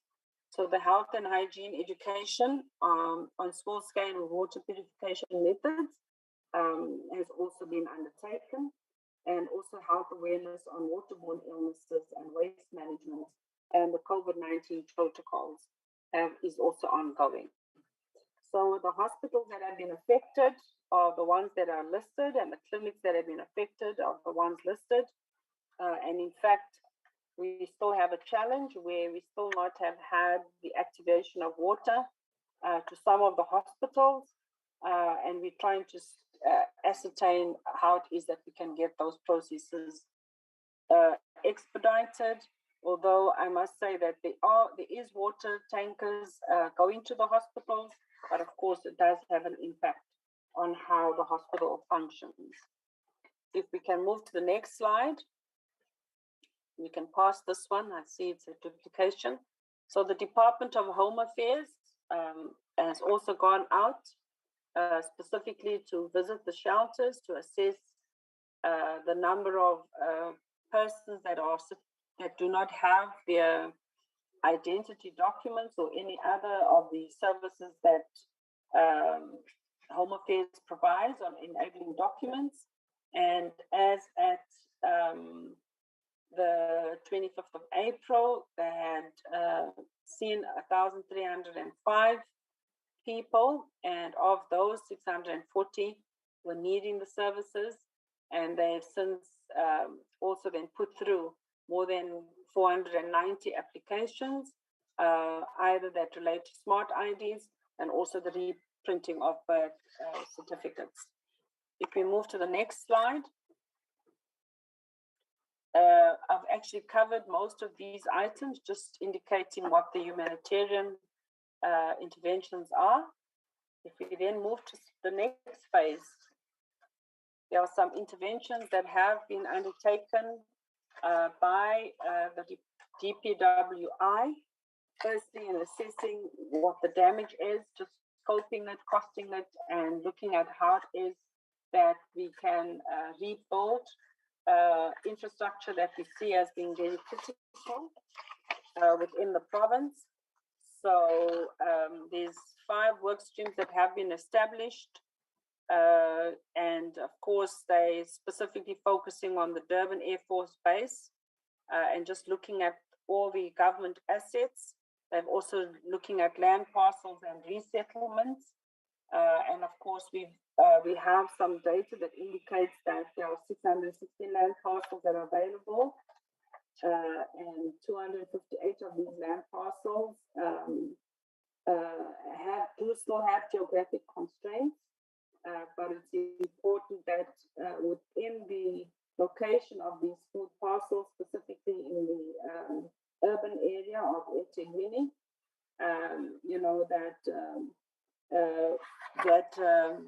we are able to then ensure that Public Works does the assessments so that the land can then be prepared, for people to be then moved out once shelters are then, once temporary housing is actually then built for the people in the shelters. If we move to the next slide, we still also have some interventions by human settlements, where we know that 8 contractors have been appointed to build the TRUs, and the beneficiary profiling and assessments had also commenced, and the construction has also commenced in Ilambe, Tigwini, and Ugo. And there also have been meetings with the NHBRC just to refine and operationalize the voucher system to repair partially damaged units. And then assessment tools for uniformity is also still available, and vouchers have also been categorized according to the severity of the damage and the work that needs to also be undertaken. So you can see that the allocation of units was sitting at 1,810 based on the dates outlined. If you go to the next slide, this just gives us an indication of how the temporary units are then built. Normally it takes an average of 5 days to put a unit up, but the Human Settlements team have been trying to do that over a period of 2 days. If we can then just move to the next slide, this talks to the disaster management plans that every municipality has developed. You can see that those that are in green are the ones that have submitted, the ones in red not. So we are making certain that we are urging all municipalities to actually look at their disaster management plans and to actually make certain that they do indeed submit this. We are also ensuring in the next slide that we are providing support on the development of the disaster management plans, and that we are also making certain that the structures are also not replicated in the districts, just to ensure that the regional sectors are participating and that the district and advisory forums are indeed also functional. If we go to the next slide, just in terms of the support that we are also providing, here in line with the developed support schedule, the NDMC also assesses the disaster management plans to check quite a number of things. The first one is the level of compliance with the Act. The second one is the alignment with the guidelines on the development and structure of the disaster management plans. And the third one is whether these plans incorporate the disaster risk reduction and climate change adaptation risk reduction. If you then also just look at the, stay on the slide, if you then also just look at what becomes important is that the NDMC has also developed a support plan that guides the organs of state in the development of the implementation plans. And what is notable here is that the DDM, or District Development Model, also presents an opportunity that in the context of the joint one plans and one budgets, all organs of state and institutional role players will be able to coordinate and align the implementation of the disaster management plans. We also have, with the Department of Forestry, Fisheries and Environment, supported all the district municipalities to develop the district climate change adaptation plans. And all provinces have also been supported to develop their provincial climate change adaptation strategies. So this was done with the development of various tools such as the Green Book and the Let's Respond Toolkit, which are also aimed at offering municipalities the tools that can be used in planning for climate change response. If we can move to the next slide. So in the reconstruction, if you move to that slide, there are areas that require some strategic intervention, because as we see, there's rapid urban development without climate change risk mitigation, design protocols and controls, and we need to begin to ensure that there's better compliance. There's also poor or no compliance with SPLUMA regulations, and of course the development and settlement locations outside of the prescripts of SPLUMA, especially in rural and traditional authority areas, something that we also need to look at. And then also just the poor planning and design for climate change risks, for maintenance of infrastructure, for construction of infrastructure, and just the location of informal settlements and buildings within areas that are flood prone and also are within the floodlines and along the river banks. And just also the slow pace of delivery within the upgrading of the informal settlement program. So there are some additional interventions that have also been done by DPME, just with regards to monitoring and evaluation. These are on the next slide. So, but they mainly are focusing on frontline monitoring and citizen monitoring, but also through the disaster management structures and institutions.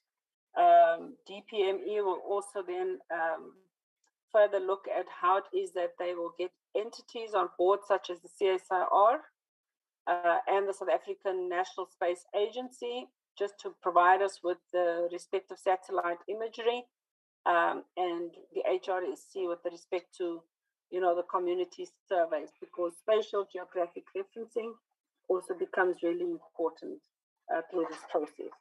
If we then move to the next slide, on the integrated management and national institutional arrangements, this is just to provide the committee with an update of some of the key meetings that have been undertaken with the presidency through the NDMC and NAT joints, just to enhance our coordination and also to make certain that we also have the requisite resources to be able to support the provincial, we call them the provincial jocks, and of course, just the integrated disaster management institutional arrangements aims to focus the task teams to achieve the phased response objectives through the activities of all sectoral departments and just with all the respective teams. So if you look at the next slide, what it then indicates to us is how we have put this into place. We have on the outer circle, if I can start on the top right, I'll just use it as an example. For the finance and international contributions and coordination, this is a work stream within, and that work stream is led by National Treasury. The second one is DTIC on how it is that we're going to look at economic recovery. And that is a work stream. So in total, we have 9 work streams.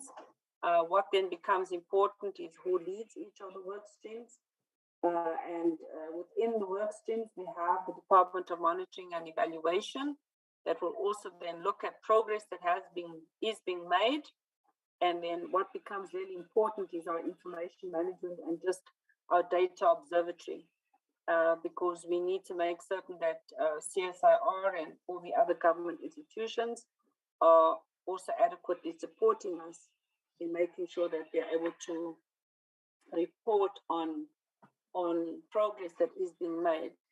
So the work streams then report into the technical forum. We also have a DG's forum that is co-chaired then by myself, the SACDEF and the DG presidency.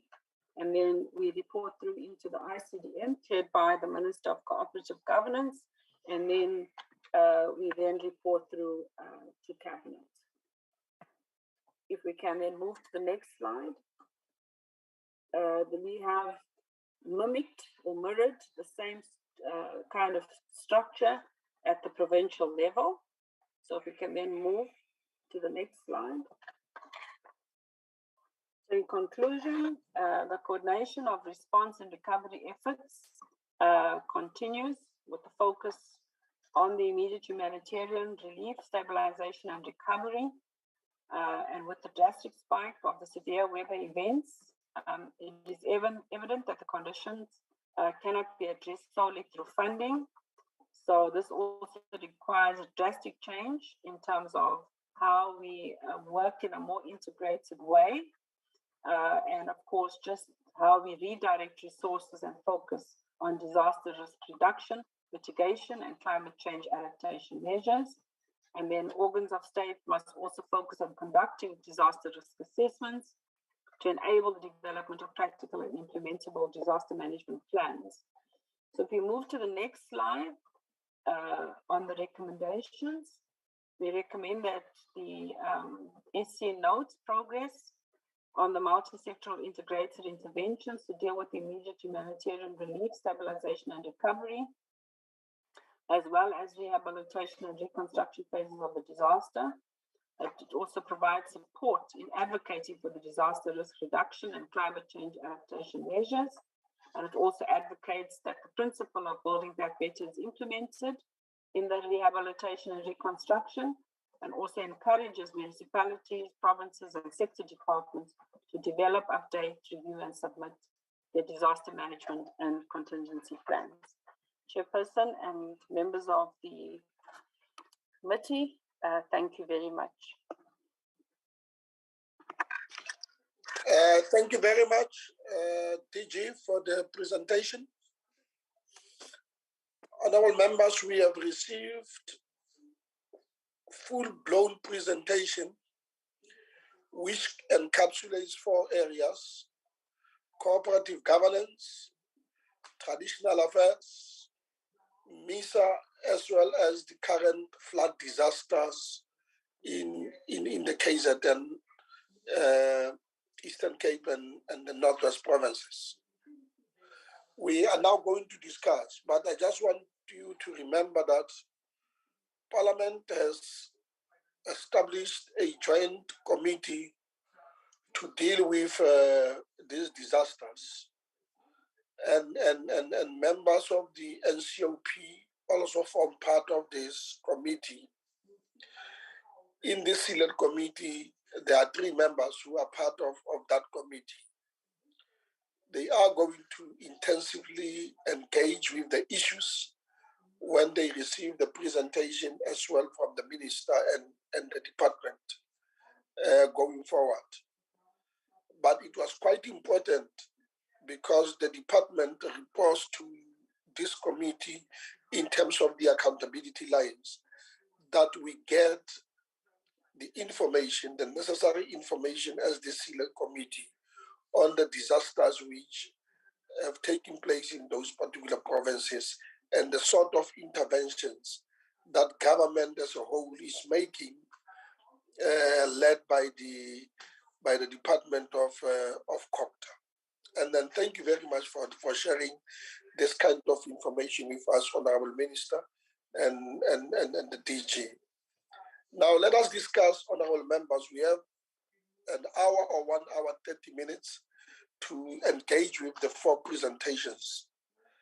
I will invite members of Parliament to can pick up any issues from the 4 presentations while the Minister and the team are carefully listening, so that at the end of the day, they must give some responses to the questions and comments. Over to you, honorable members. We can start engaging. Over to you. I pick up Honorable Zandamela, Honorable Sheikh, Honorable Sileku, Honorable Kenny Motsamai. In that order, let's start there. Over to you, Honorable Zandamela. You can start. No, thanks, Chair. Chairperson, we welcome the presentations from the department. But Chair, I just want to raise, I think I've at some point raised this whole thing, that the presentation should speak to where, when, by who, all those kind of things. Because Chairperson, we're from provinces, and if presentations are generic, then it becomes difficult to make follow-ups and hold the department accountable. You know, in one of the presentations, at least it was detailed. I think it spoke about a lot of regions in the Northwest. You know, it was closer to what we expect as a committee. And if we can perhaps please be assisted with that, the breakdown in provinces, like where, when, and as I've said earlier on. Because the presentation that we got today, it speaks more, it's so summarized that it speaks to when the minister has to report to the executive. You know, and as I've said, that we are from provinces and we expect that the presentation should tell us if something has to be done in Mpumalanga, in Tangala region, it must speak to that and tell us where, when, who's responsible, and all those kind of things. Thank you, Chairperson. Thank you, Honorable Zandamela. Honorable Sheikh. Thank you very much, Chairperson, for the opportunity. Let me also convey appreciation for all 4 presentations that were made. I think some of them went into relative depth. Whereas I think, Chair, I think the concern that's raised by Honourable Zanamela is also a concern that I have. I think in sticking to the NCOP mandate, where our interests are provincial interests in the national sphere of government, I think it would be important that in both the Cooperative Governance as well as the MISA presentation, I think where possible, if we can also get a breakdown of the provinces and or municipalities that are being targeted, because I think that this assists us, not just as the National Council of Provinces, but also as various members that come from various provinces, so that we are also able to do oversight work in these areas. Chair, the other issue relates to there was a recommendation of the committee in terms of the tabling of quarterly reports. Perhaps this is also something that we need to pursue, Chairperson, and obviously with the relative breakdown indicating progress in the various provinces and or municipalities. Furthermore, Chair, perhaps the department can also indicate to us when will the department table the National Consolidated Report on the performance of municipalities, as is a requirement of the Municipal Systems Act. Chair, with regard to the presentation on by Traditional Affairs, I think in relation to the output with regard to the anti-GBVF interventions within the traditional authority sector, they have an annual target of 2, but I think perhaps if they can indicate what is the specific timelines, or is it just something to achieve at the end of the financial year? And I think, Chair, that this is an important report, and perhaps it should be furnished to us as a committee, because I think this is an important interface and it will contribute greatly in the fight against gender-based violence and femicide, especially in the rural areas of our communities, of our country. Sorry, Chair, I think with regard to the promulgation of the Traditional and Khoisan Leadership Act, I think a concern was raised, Chair, at the level of our committee with regard to the establishment of the Provincial House of Traditional Leaders, especially in the Western Cape, and also taking into account the Khoisan communities. Chair, another issue relates to, I understand that there was an engagement between the National House of Traditional Leaders with the President as well as the Minister of Copter, where concerns were raised around issues such as the tools of trade, amongst others.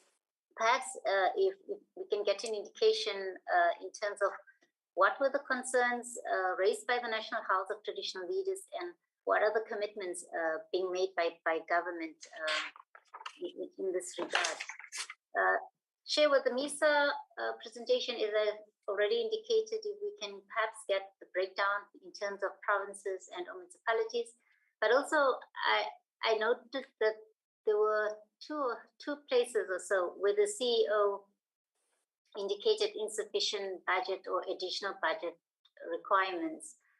But perhaps if we can just further indicate that how are the shortfalls being addressed, and whether there are any other cost containment measures that are being put in place by MISA to address their budget shortfalls.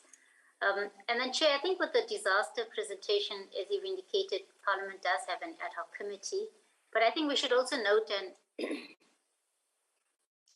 appreciate all the initiatives by government, the private sector, and the NGO sector in addressing or assisting to address some of the impacts of the floods.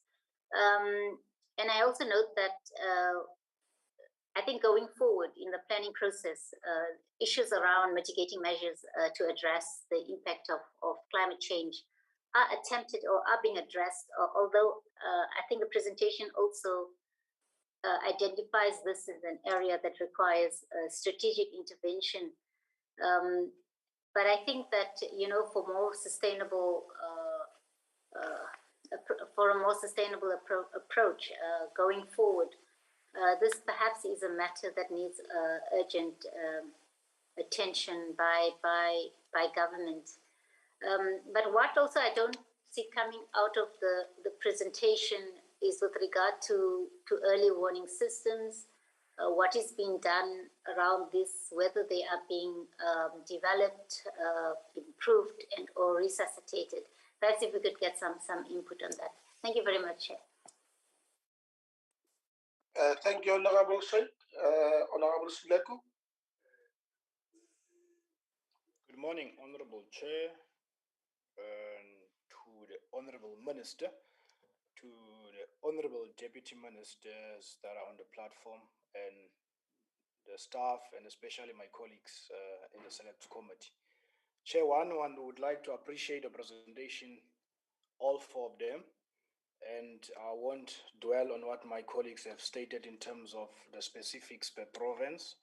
I think it was, it's been dealt with, and I'm happy with that. Chair, I will start with the last presentation. If you allow me, I would just like to switch off my camera due to connection problems, Chair. My apologies. Chair, one would appreciate all the efforts from the private and from government and from individuals in terms of, you know, assisting individuals, you know, that were affected by the floods. And one life lost, it's too much, Chair. And one can never find joy when there are lives lost, and one would not want to politicize as to what could have happened and why it did not happen, because people have lost their households and people have lost basically everything that they have worked for. And what is worrisome, Chair, or what I would like to know in terms of, should a similar, you know, disaster occur, you know, in one of our municipalities or in one of our provinces, you know, have that assessment been made, you know, to make sure that we are going to be better prepared, you know, that we don't find ourselves in this particular situation. One would want to know going forward, how we're going to make sure that we minimize, you know, the impact of disasters in our different provinces and municipalities. And I don't want to say much, as the ad hoc committee has been established, and they will dwell into the specifics. And Chair, then we go to the first presentation by the DG. Chair, one would have loved to know in terms of the performance of the department in particular targets that they have set themselves in the 2021-22 financial years, to say, oh, this is what we ought to have said we wanted to achieve, and we were only able to achieve X, Y, and Z, and what are the possible reasons as to why we did not meet those set targets.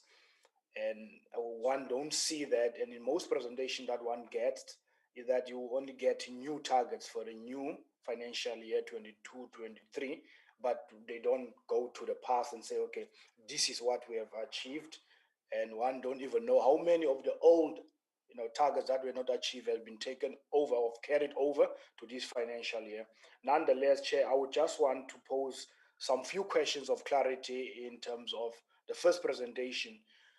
The first one will be in terms of the audit outcomes. Has there been any improvement? If no, why not? And also in terms of corruption, how many corruption cases has been reported in the last financial year, and that is actually now on the rolls of court? That's the second one. And the third one, Chair, will deal with the FMIP. Can the department just elaborate in terms of the MFIP successes and failures in the implementation of it? And DDM, and Chair, I just get a sense sometimes when we talk about the DDM as if the DDM is going to, correct all the wrongs that are currently happening within the intergovernmental relations. And if that is the thinking, then I'm very worried, Chair. And then the question will be that what could or what factors could contribute to the DDM not becoming successful as it is supposed to be successful? And also in terms of the provinces or municipalities that has been used as pilot projects, what has been the lessons learned since they have launched these pilot projects in terms of the DDM? Those are the other questions of clarity that one would want to seek. And more clarity, Chair, also in terms of the smart cities.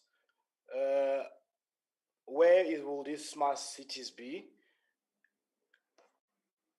Just to give more information about the smart cities, because we do actually have cities and our cities are struggling, and what is it that the department will do differently in terms of what they are not currently doing or they are not currently giving to the current cities that we have as a country? And Chair, let us go to the IMSI bill.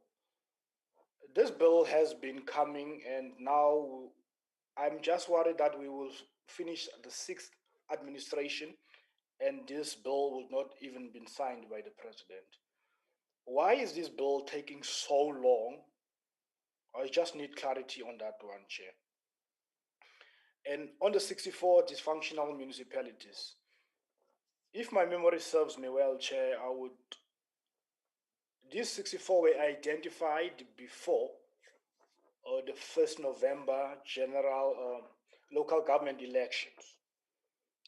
But we all know that the outcome of the election is that we have more coalitions than before in our country. And surely having my own experiences, where I'm actually a constituency head, I can foresee that within the next few months that there might be problems in that particular municipalities. What are the plans of the department,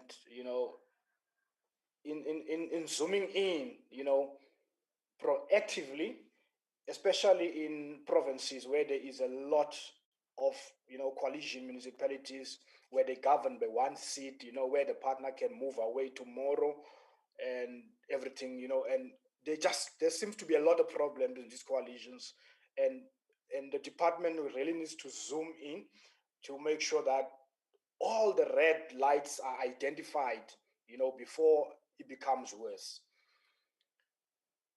And also in terms of the support that is given to municipalities when it comes to when they are under Section 139. Really, Chair, I would want the department to be honest with us as a committee to say in terms of their current intervention when it comes to support. Do they think that the current support that is given to those municipalities are actually, giving us the desired outcome? Is it bettering the conditions or is it worsening the condition of these particular municipalities? Because support is supposed to better the condition, but sometimes when you give support, the support makes things worse. We've been in Mangaung, we know what happened there. I don't want to go there, and that is worrisome. And the functionality of MPACs. Chair, we have talked a lot about the functionality of MPACs. The reason why we talk, I always bring MPAC, is because if MPAC is fully functional, we would not be seeing a lot of irregularities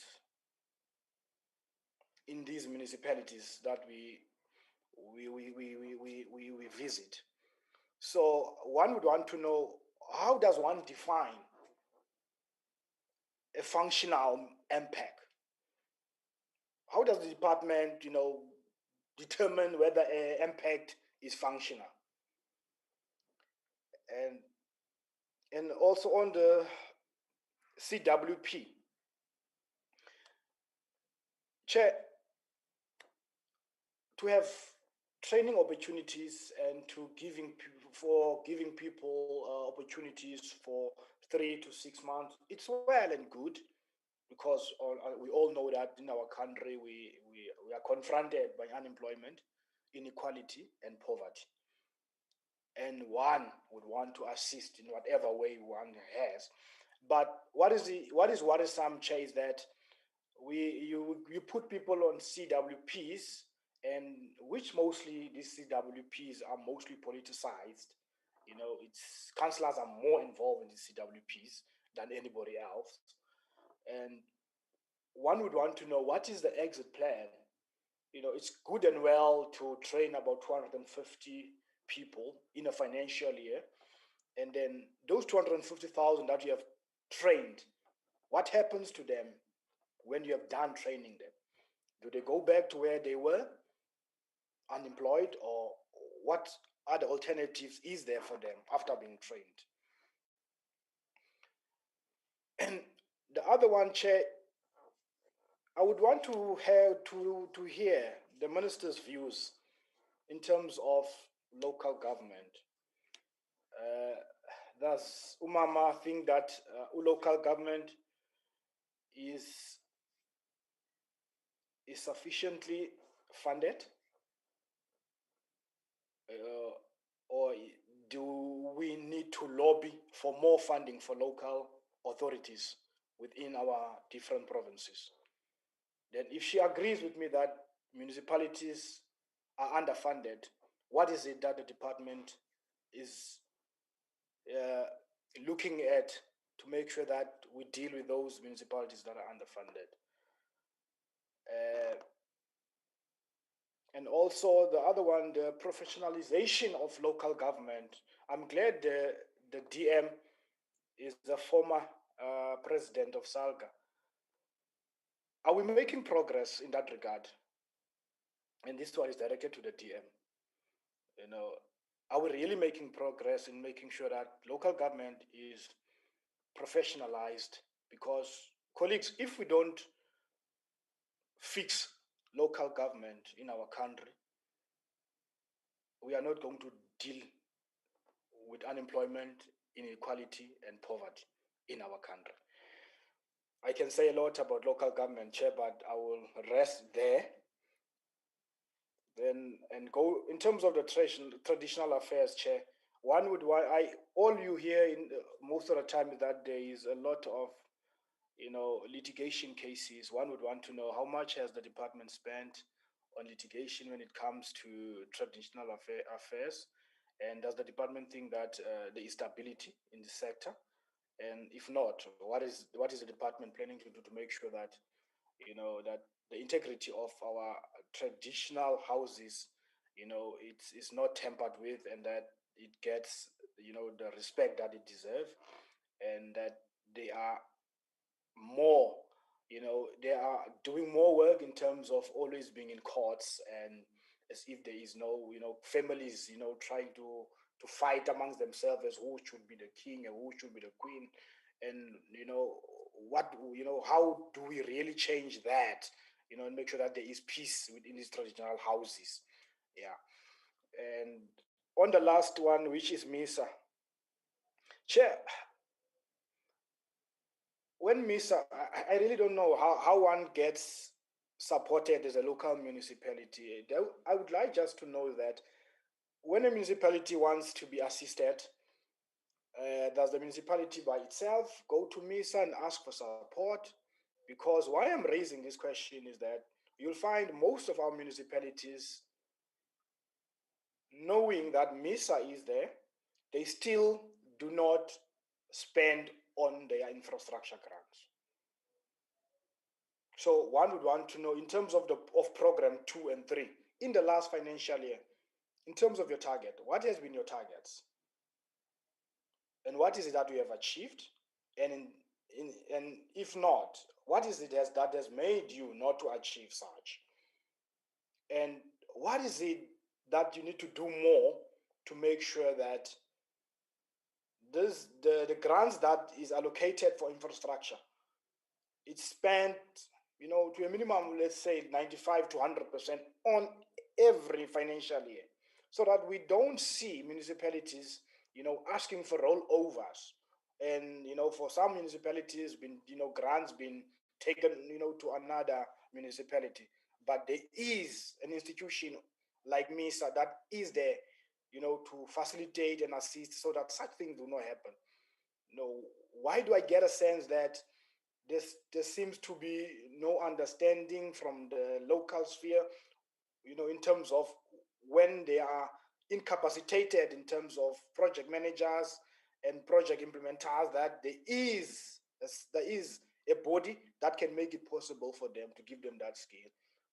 So please give me an understanding. So why do I always see? Why don't we see progress when it comes to the expenditure of grants in our different municipalities?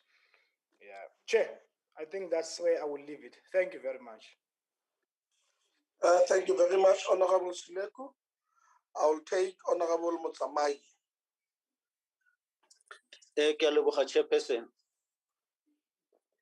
Chairperson, ki tumella go tla gore government a rona o setse o nkela ba khwaiseng tlhogong. Go na le di-case tse leng gore ntse di buega tsa aba khwasan ba shiga ba raphafana ba khatla ba khafela o moruleng mo e leng gore go alwanwa go lwanelwa bogosi. Mo e leng gore batho ba kwalla komiti ya rona ba kopa gore gobane ba local government ga ba kgone go ba thusa, a traditional affairs committee di tla kgona go ba thusa, mara go nka sebaka.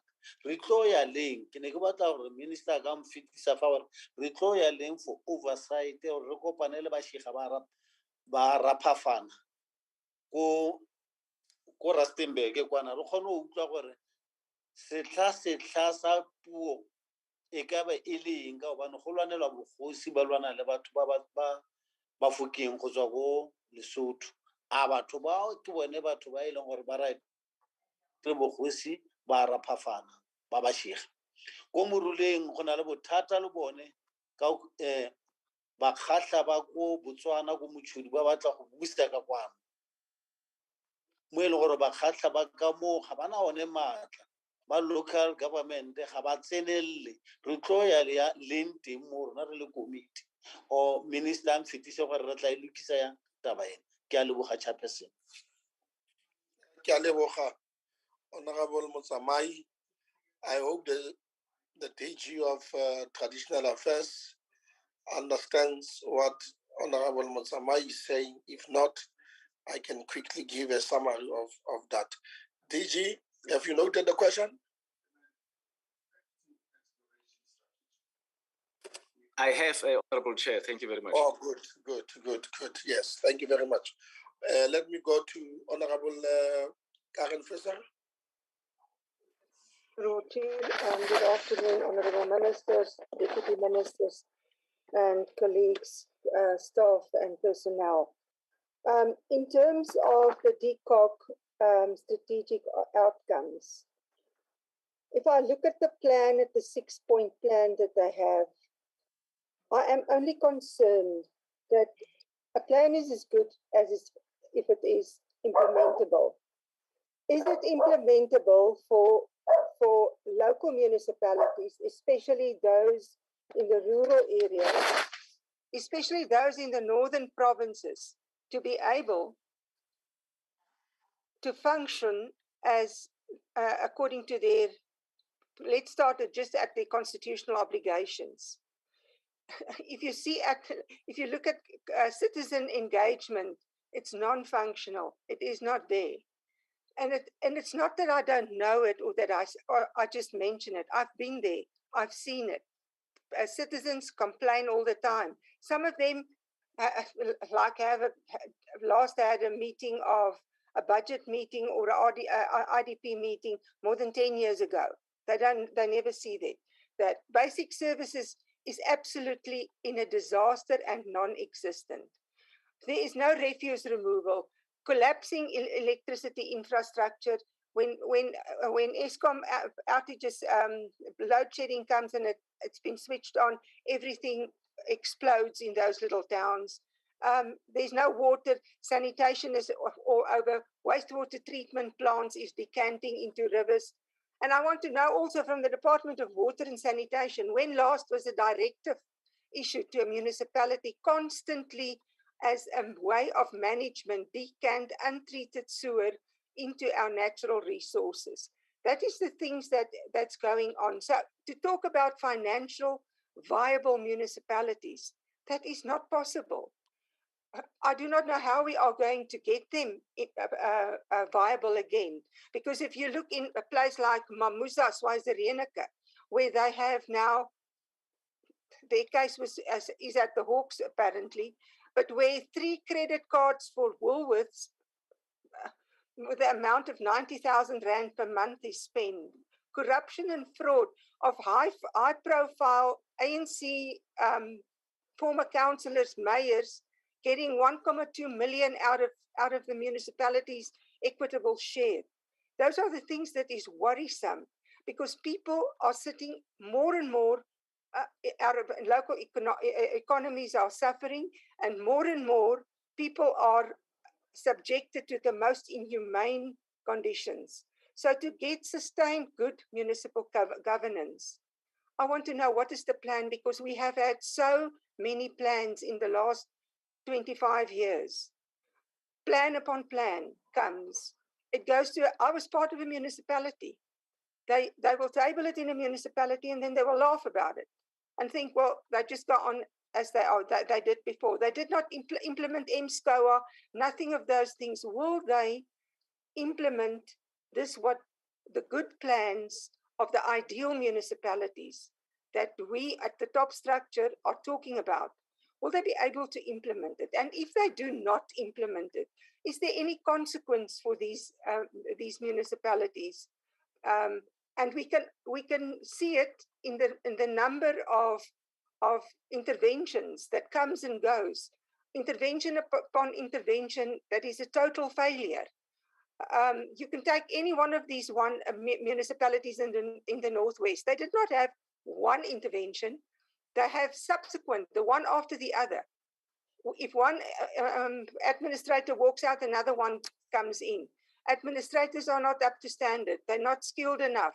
We do not get people that's skilled enough anymore to walk into these municipalities and get their act together and get them to stop fighting and to start governing. Because in most of our municipalities, there's no governance going. There's no acts that they were sworn in that is honored and respected. And before that happens, we will never have municipalities that will have sound governance and good services and jewel in the eyes of the public in their respective communities. As far as MISA is concerned, I also agree that MISA, we want to know what is happening with your infrastructure, internal document plans, that you have a rollover of funding and stuff like that, because there are a lot of municipalities that needs the expertise from MISA. Most of them don't have high voltage electricians anymore. So to go in there and to assist these municipalities with systems that is failing in total. That is as far as what I can think now, but also, Chair, what we would like is that we would like the reports to be more tailor-made for the NCOP and not just a general overview of municipalities. Thank you, Chair. Thank you very much, Honorable Professor, as well. In the absence of any other member who want to to make a contribution. I would like to raise a number of issues as well, and some of them will be in the form of questions. Firstly, let us appreciate the four presentations. For the mere fact that information is shared with us, we understand more and better what these entities of government are doing. It is okay. It helps us as a committee to strengthen our oversight role. And going forward, we are able to interact with the issues in a proper way because we would know what are the plans and priorities of the departments. And for that, I'm very much thankful. Maybe what we need to do as part of taking this process forward is that we must also, in the course of this financial year, have sessions with the three departments, each one of them, after they have tabled their annual reports. Department did, what areas were covered in exact terms, and going forward, we will then be in a proper position to interact with those issues, because the purpose of today's session was to deal specifically with the annual performance plan. What are the priorities? What are the plans of the department during the coming financial year? That was the purpose. That is why most of the information is lacking. But as I'm suggesting, I think going forward, we must then have those sessions with the departments in respect of the outputs as contained in their annual reports. I think that will help us to get a better understanding whether these departments are succeeding in their missions or not. That's the first point that I want to raise. The second point, Honorable Minister, relates to the non-implementation of Section 48 of the Municipal Systems Act. I think this is a question that Honorable Shaik raised. Section 48 of the Municipal Systems Act requires for the minister on an annual basis to submit what is called the State of Municipality Report to Parliament. That State of the Municipality Report must give the indicators, the performance indicators of each municipality in the country, its performance, its limitations, whether it is functional or it is not dysfunctional. That is an imperative of the legislation, that is the Municipal Systems Act. And this has not been done in the past.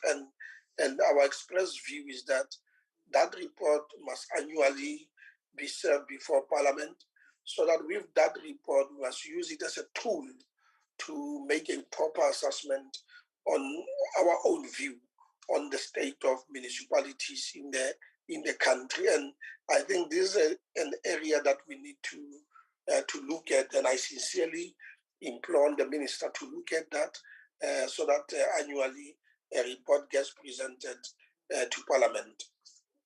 Thirdly, I'm happy personally that the department has addressed all the sticky issues pertaining to the CWP, because the CWP historically has been a problem, and I'm happy that at the end of the day, the minister was able to address that, because the problems associated with the CWP were causing the department to have a qualified opinion. And with the addressing of that, now the department has got an unqualified opinion, and I hope that going forward in the following years, the department will sustain that, will keep that particular record, because that is very, very much important. But, and a big but, it can be good, and that we are happy that the department gets an unqualified report when the state of the municipalities is not okay. When the municipalities that the department is overseeing, is supporting, is monitoring, is enhancing its capacities, are not performing well, and most of them do not obtain unqualified reports like the department itself. And I think this is an area that we must seriously look at and address, and develop some clear-cut systems to support and to help the municipalities to obtain unqualified opinions from the Auditor General. The first point that I want to raise relates to the legislation. I think for many years now, and this point is also raised by Honorable Sileku, to say, actually what is wrong with this intervention support legislation that has been on the pipeline for many years. Maybe we should get an answer. That answer should come in a form of an action plan. It must speak to the when, to the house, to the where, and all of that of this, so that we must know when it is going to be formally tabled before Parliament, because that legislation, it is very much important to administer the issue of intergovernmental relations, the support to municipalities, monitoring to municipalities, as well as the intervention. Because the intervention, as other members are expressing a concern, they are not done in a very systematic way, and that is why they do not achieve their intended objectives. Provinces, when they think that a particular municipality is a problem, they invoke Section 139 of the Constitution, and that in the main doesn't really help, because the old problem recur, and part of it is because we do not have the framework that deals with this kind of interventions, and I think we need to move towards that and resolve that particular point. With regard to traditional authorities, I think Honorable Sheikh raised this point, but I want to really underline the point. And the point is, no province is an island in this country. If it is a national legislation, it is a national legislation that affects the country in its own entirety. And the Western Cape province is not an exception. If houses of traditional leadership have got to be set up in provinces, it must be, there are traditional leaders in the Western Cape, including the San and the Khoi. Especially, this is where they originated, as it were, in terms of the historical context of this country. We need to ensure that these houses are also established at the level of the Western Cape, so that the Western Cape, whatever is applicable in all other provinces, it is also applicable in the Western Cape. That these communities are covered, these communities are protected, and these communities are able to voice their own issues in respect of the house where they belong. And my view, Honorable Minister, is that a process must be undertaken with the province of the Western Cape to ensure that it is in line with other provinces by establishing the necessary houses, whether it is a provincial house or the local houses of traditional affairs. That is quite important, taking these processes forward. The other issue linked to the issue of traditional authorities are the disputes. And Honorable Motsamai has raised part of those problems that are experienced. To say, around 2000, President Beki established the Nhlapo Commission of Inquiry to investigate the issues around traditional leadership in respect of the disputes. And this matter was settled in respect of the kings, and the disputes surrounding traditional leadership at other levels was delegated to the provinces. And I'm aware that most of the provinces have not completed this particular work. Where I come from in the Northwest, this work is not yet completed, and there are still disputes that are arising as a result of traditional leadership.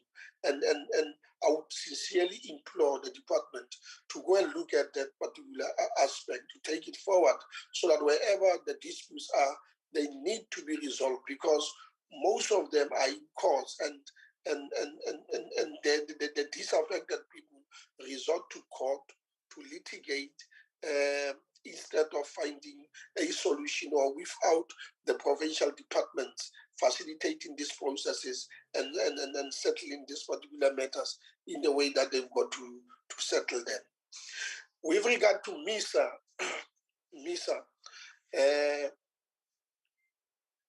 the department last year, just before the elections, I think it was around May, June, issued a report about the state of the municipalities in the country.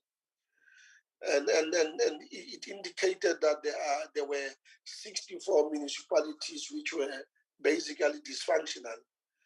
And part of the intervention was to request MISA to intervene in supporting those municipalities through technical and other related assistance offered to those municipalities. And I'm sure it's going to be very useful that MISA responds to that and say in precision, this is how far we are, this is what we're doing, this is the kind of the support we're giving to municipalities, and these are the improvements. And I understand what members are saying, to say your presentations are much broad. They need to be specific to different municipalities or provinces, and maybe not now in this meeting, but at a later stage, MISA needs to say, this is where we are, this is the work that we do, this is the impact that we are making in the work that we do.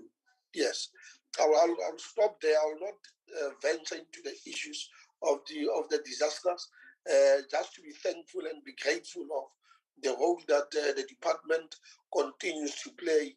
The department continues to play a very important role in respect of the COVID-19, despite the detractors saying this and that. I think, generally speaking, the department did well in terms of coordinating the regulations, drafting the regulations, publishing the regulations, ensuring that we deal with the pandemic of the COVID pandemic. That was very, very grateful from my side. But and I think just immediately after the floods, especially in KwaZulu-Natal, how we responded, it was quite okay. And I don't want to venture into a lot of issues in that respect, because I serve in the committee, in the ad hoc committee, that is going to look at the issues of the disaster in KwaZulu-Natal. Safe to say that it is going to be quite important for the department as part of ensuring that we are ready, we are combat ready, we mitigate against the disasters, and we have early warning centers, that the provincial disaster centers must be fully in place. They must be functional in my view, so that once these eventualities arise, we are then promptly able to intervene. And when I'm saying they are effective and functional, it means they are resources with the necessary capacity to ensure that we deal with the disasters. If the department can just look at that, because lately this arise, I'm sure it is because of the issue of climate change, but they arise as and when, and we need to be combat ready to tackle this. But from my point of view, I'm quite satisfied about what the department is coordinating its work, other sister departments, to ensure that we respond as and when the disasters arise. With regard, with all of that, Minister, can I hand over to you so that you guide us in terms of how responses are going to be made, not forgetting that your deputies are also there. And there is a Setswana question that was asked, maybe Thank you very much. Honorable Robert Bapela can respond to that as well. Thank you very much.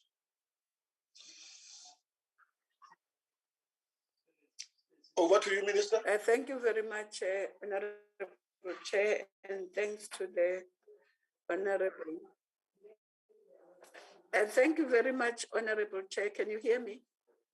Hello? Am I audible? Yes, Minister. Yes, we can hear you, Minister. We can hear you quite well. Oh, okay. No, I was saying thank you very much, Honorable Chair, and thank you to the members of the NCOP. I think we'll take the questions. We'll start with DG, DCOC, will follow with Traditional Affairs, MISA, and then the deputies, and then I will come in at the end. Hopefully it will be before 1. Thank you.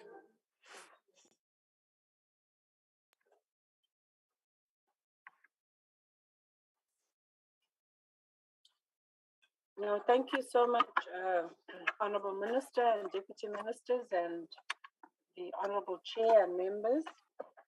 I'm joined by a number of our officials, so I will be asking for a few responses, and once they've completed, I will add in at the end.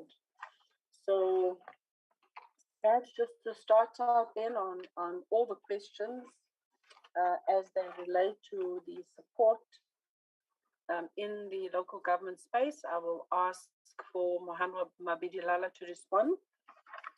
All the questions as they would relate to the bill, and also questions just around the, also questions that are around the impacts, etc. I will ask Dr. Naidu, Kevin Naidu, to respond to those. And then the CWP questions by Peter. So, Chair, with your permission, in that order, please. Thank you.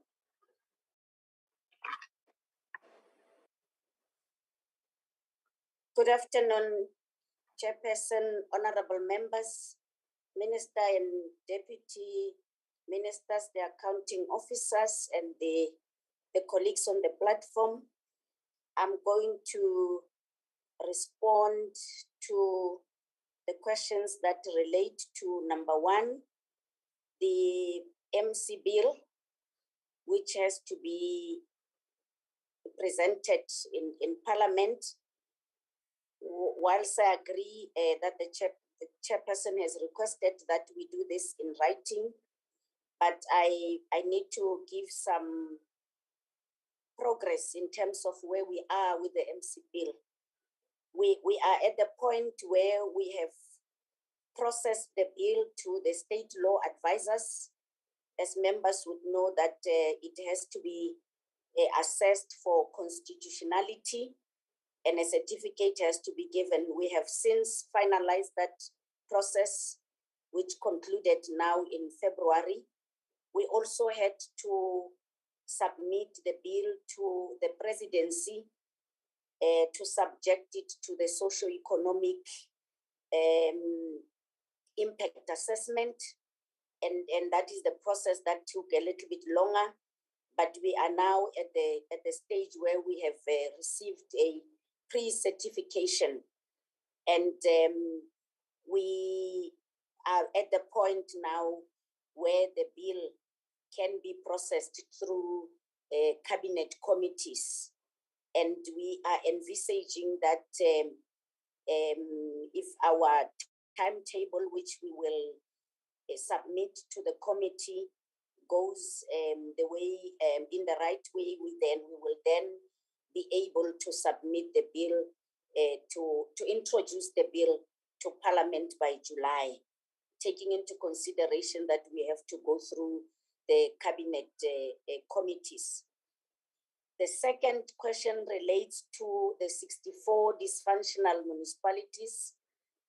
One of the things that we have done in terms of making sure that we monitor the right things, together with National Treasury, DPME, DPSA, Stats SA, and SALGA, we have developed a new set of indicators so that we can be able to monitor the right things.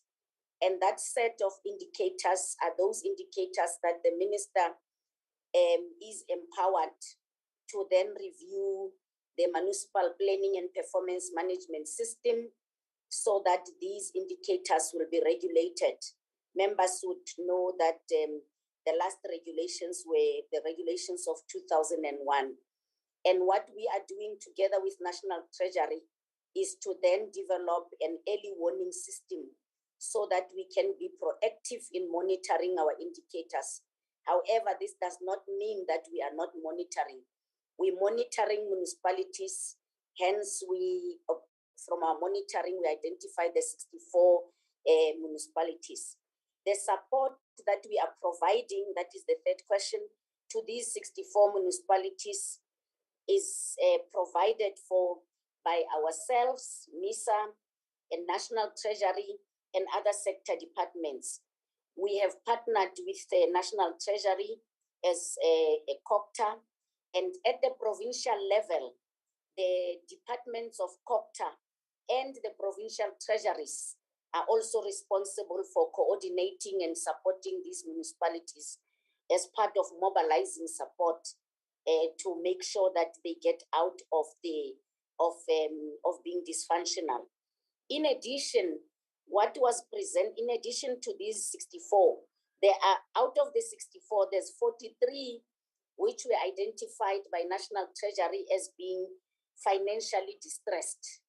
And what we are doing currently through roadshows that are being supported by both our Deputy Minister and the Deputy Minister of National Treasury, we are dealing with these municipalities and presenting to the provinces where the mayors are there, more so that some of them, the councillors are new, and presenting the support that we are going to do, but also what are the expectations from these municipalities. Within these 64, what we have also done last year was to submit to all municipalities and provinces a circular which was done jointly between ourselves, National Treasury and SALGA, which requested provinces to subject these municipalities that are 64 to an assessment and then propose the right mode of intervention. I must say we have done in-depth analysis of Mangaung and Enoch Mkijima between our minister and the Minister of Finance, and we found that these municipalities should be put under Section 1397. And in that regard, there's national intervention. Now we have 3 national interventions in the country. We are continuing with this in-depth assessment. And one of the provinces that have done a good job was KZN, that of those municipalities that were put under Section 139, they have done an assessment and they decided, the provincial PEC then decided that the intervention should continue for a particular period for each one of them. The last, I think the other question related to the submission of Section 48 report of the Municipal Systems Act. And I must say that the State of Local Government report, which was presented last year, although we did not name it, that is being presented to Parliament in terms of Section 48, related to how municipalities are performing as part of the annual report. But we will make sure that when we finalize the current report, we are in the process of finalizing the current report based on the report that we did last year to provide also progress and some of the interventions that we have undertaken as a department. So that report will then be presented in July. We're wanting to go to both cabinet and then coming to Parliament to also come and present this support that we are talking about. I have my colleague here also who is supporting. I don't know if maybe she has something to add, but I think I have covered all the questions. Thank you very much, Chairperson, and the leadership of the department. Thank you very much. Thank you very much. Honorable Chairperson, you would recall that I asked to be excused at 1.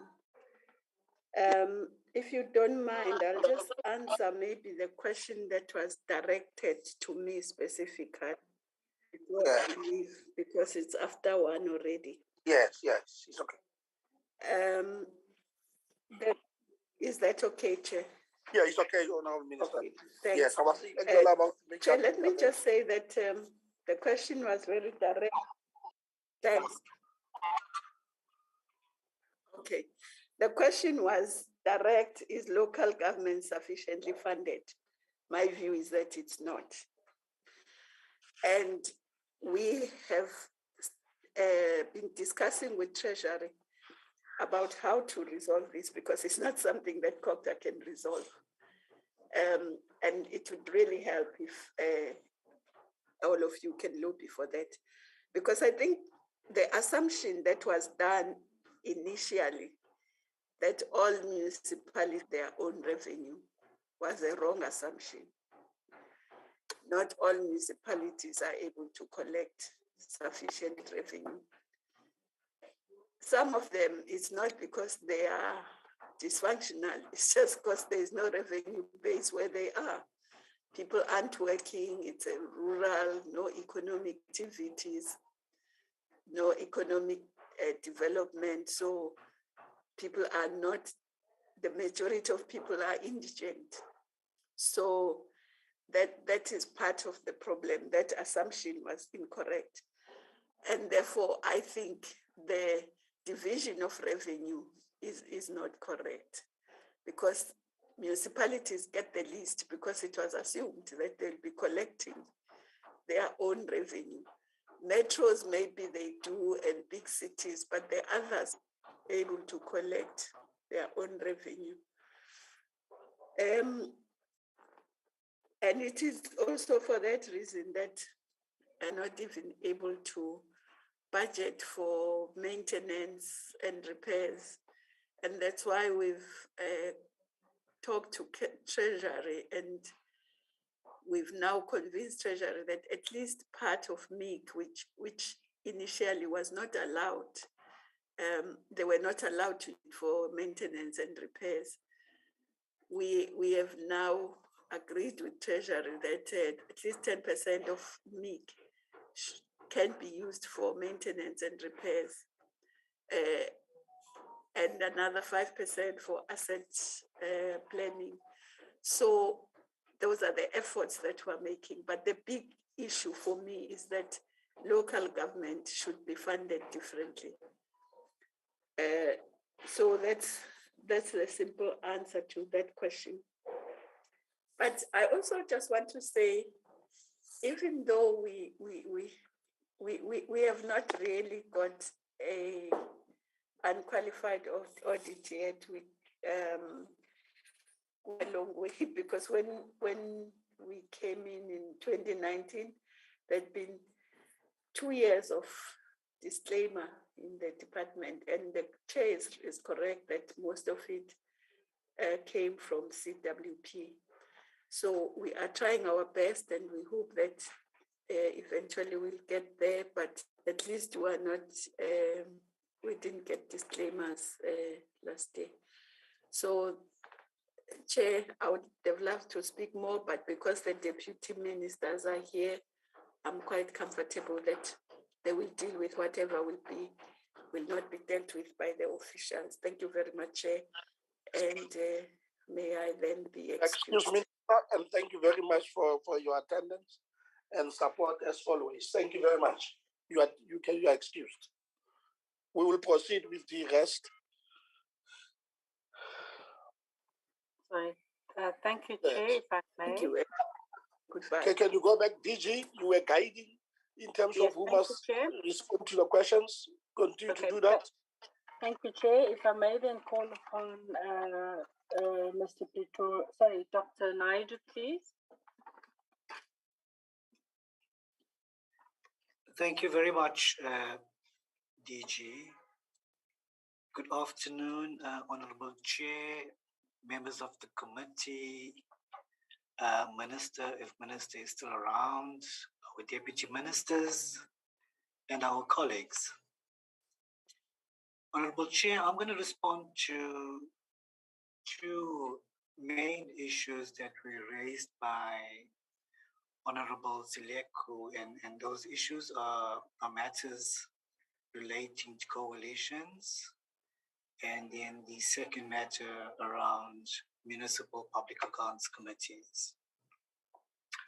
So firstly, on the latter item, the committee would recall that the Structures Amendment Act that was processed by the committee last year had also introduced, Section 79A in the Structures Act, and that section made it now mandatory for all municipalities in the country to establish the MPAC. Now, the specific question that was raised was, so how do you define functionality, or how do you look at functionality? And when one does the test against the provisions in the Act, it's quite clear that there are at least three things that the MPAC must do. So one of the things that the MPAC must do would be to review the AG's report and look at comments from the Management and Audit Committee of the municipality. The second thing that the MPAC must do is that it must review the internal audit reports. And then thirdly, the major responsibility would be initiating and developing the oversight report on the annual report of the municipality in terms of Section 129 of the MFMA. When one does the test of functionality, these would be the three things that we would be looking at as part of our monitoring that we do of the impacts, and its impacts across all of the across the country. Another responsibility that the impact is responsible for is to look at the unauthorized, irregular, fruitless, and wasteful expenditure in the municipality. And in this regard, the National Treasury has required of municipalities to develop a debt reduction strategy. So it's another thing that the department is looking at monitoring.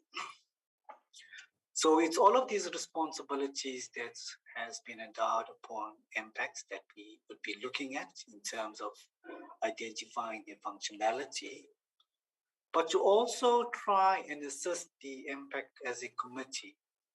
The department, together with SALGA, as well as with National Treasury, undertakes capacity building sessions on an ongoing basis throughout the year.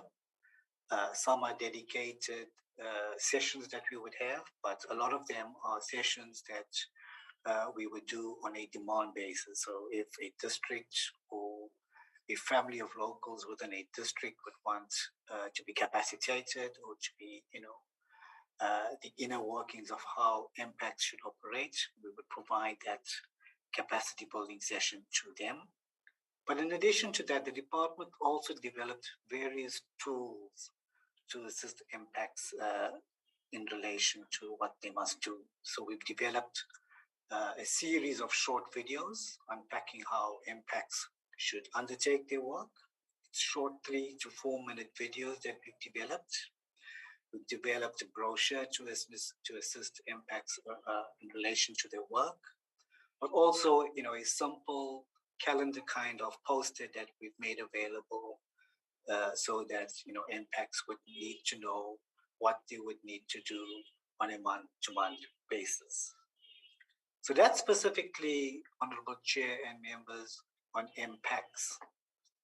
But the department decided that, we also need to institutionalize the workings of all committees in council, because we believe that it's a very, very strong oversight mechanism to ensure oversight in municipalities. So apart from monitoring impacts, We also wish to, monitor other committees of council to see how they're performing their oversight functions, as well as to also monitoring how, councils are adhering to or getting councillors to comply with the code of conduct for councillors. The second matter around coalitions. Now coalitions, is a result of how our citizens vote in elections, something that is totally out of our control. But it is no secret that, a coalition also results in a lot of instability in municipalities. It is a matter that has been raised in our own portfolio committee as worrisome. But suffice to say, Honorable Chair and members, that, just before the elections, there was some research that was undertaken in this regard. Research that was led by SALGA together with the Abdullah Omar Institute. And post that research, there was a lot of proposals that were made in terms of how we could deal with this matter of coalitions. And one of the recommendations that came out was that perhaps we should look at the regulatory framework, or a regulatory framework, in terms of the Structures Act. But specifically, that regulatory framework could look at the type of municipality. Now, municipalities could either have the collective executive system or an executive mayor in place. And the proposal was that perhaps, to deal with some of the challenges in these municipalities where there's coalitions, it could be a possibility that we have the collective executive system in place. Now, we've noted that recommendation or that proposal coming out of the research, but we're also mindful, Honorable Chair and members, of the original provisions in the Structures Act, notably Section 13, which provides for guidelines and types of municipalities. And that provision said that the minister may make guidelines in relation to the type of municipality. But that very same provision was struck down by the Constitutional Court as being unconstitutional, and that the minister may not have that power because it was seen as impeding on the on provinces' powers. So we note that, and we also note what the recommendation has said from the research that was undertaken. So we take this here together and see how best we can put, some guideline or framework in place to assist us in dealing with coalitions, and especially the instability that comes with it. So DG, thank you very much for those two things to respond to. I'd pause there. Thank you. Thank you so much, Dr. Naidu, and Chairperson, with your permission, I would like to then ask for Jurgens Basil just to respond to all the NDMC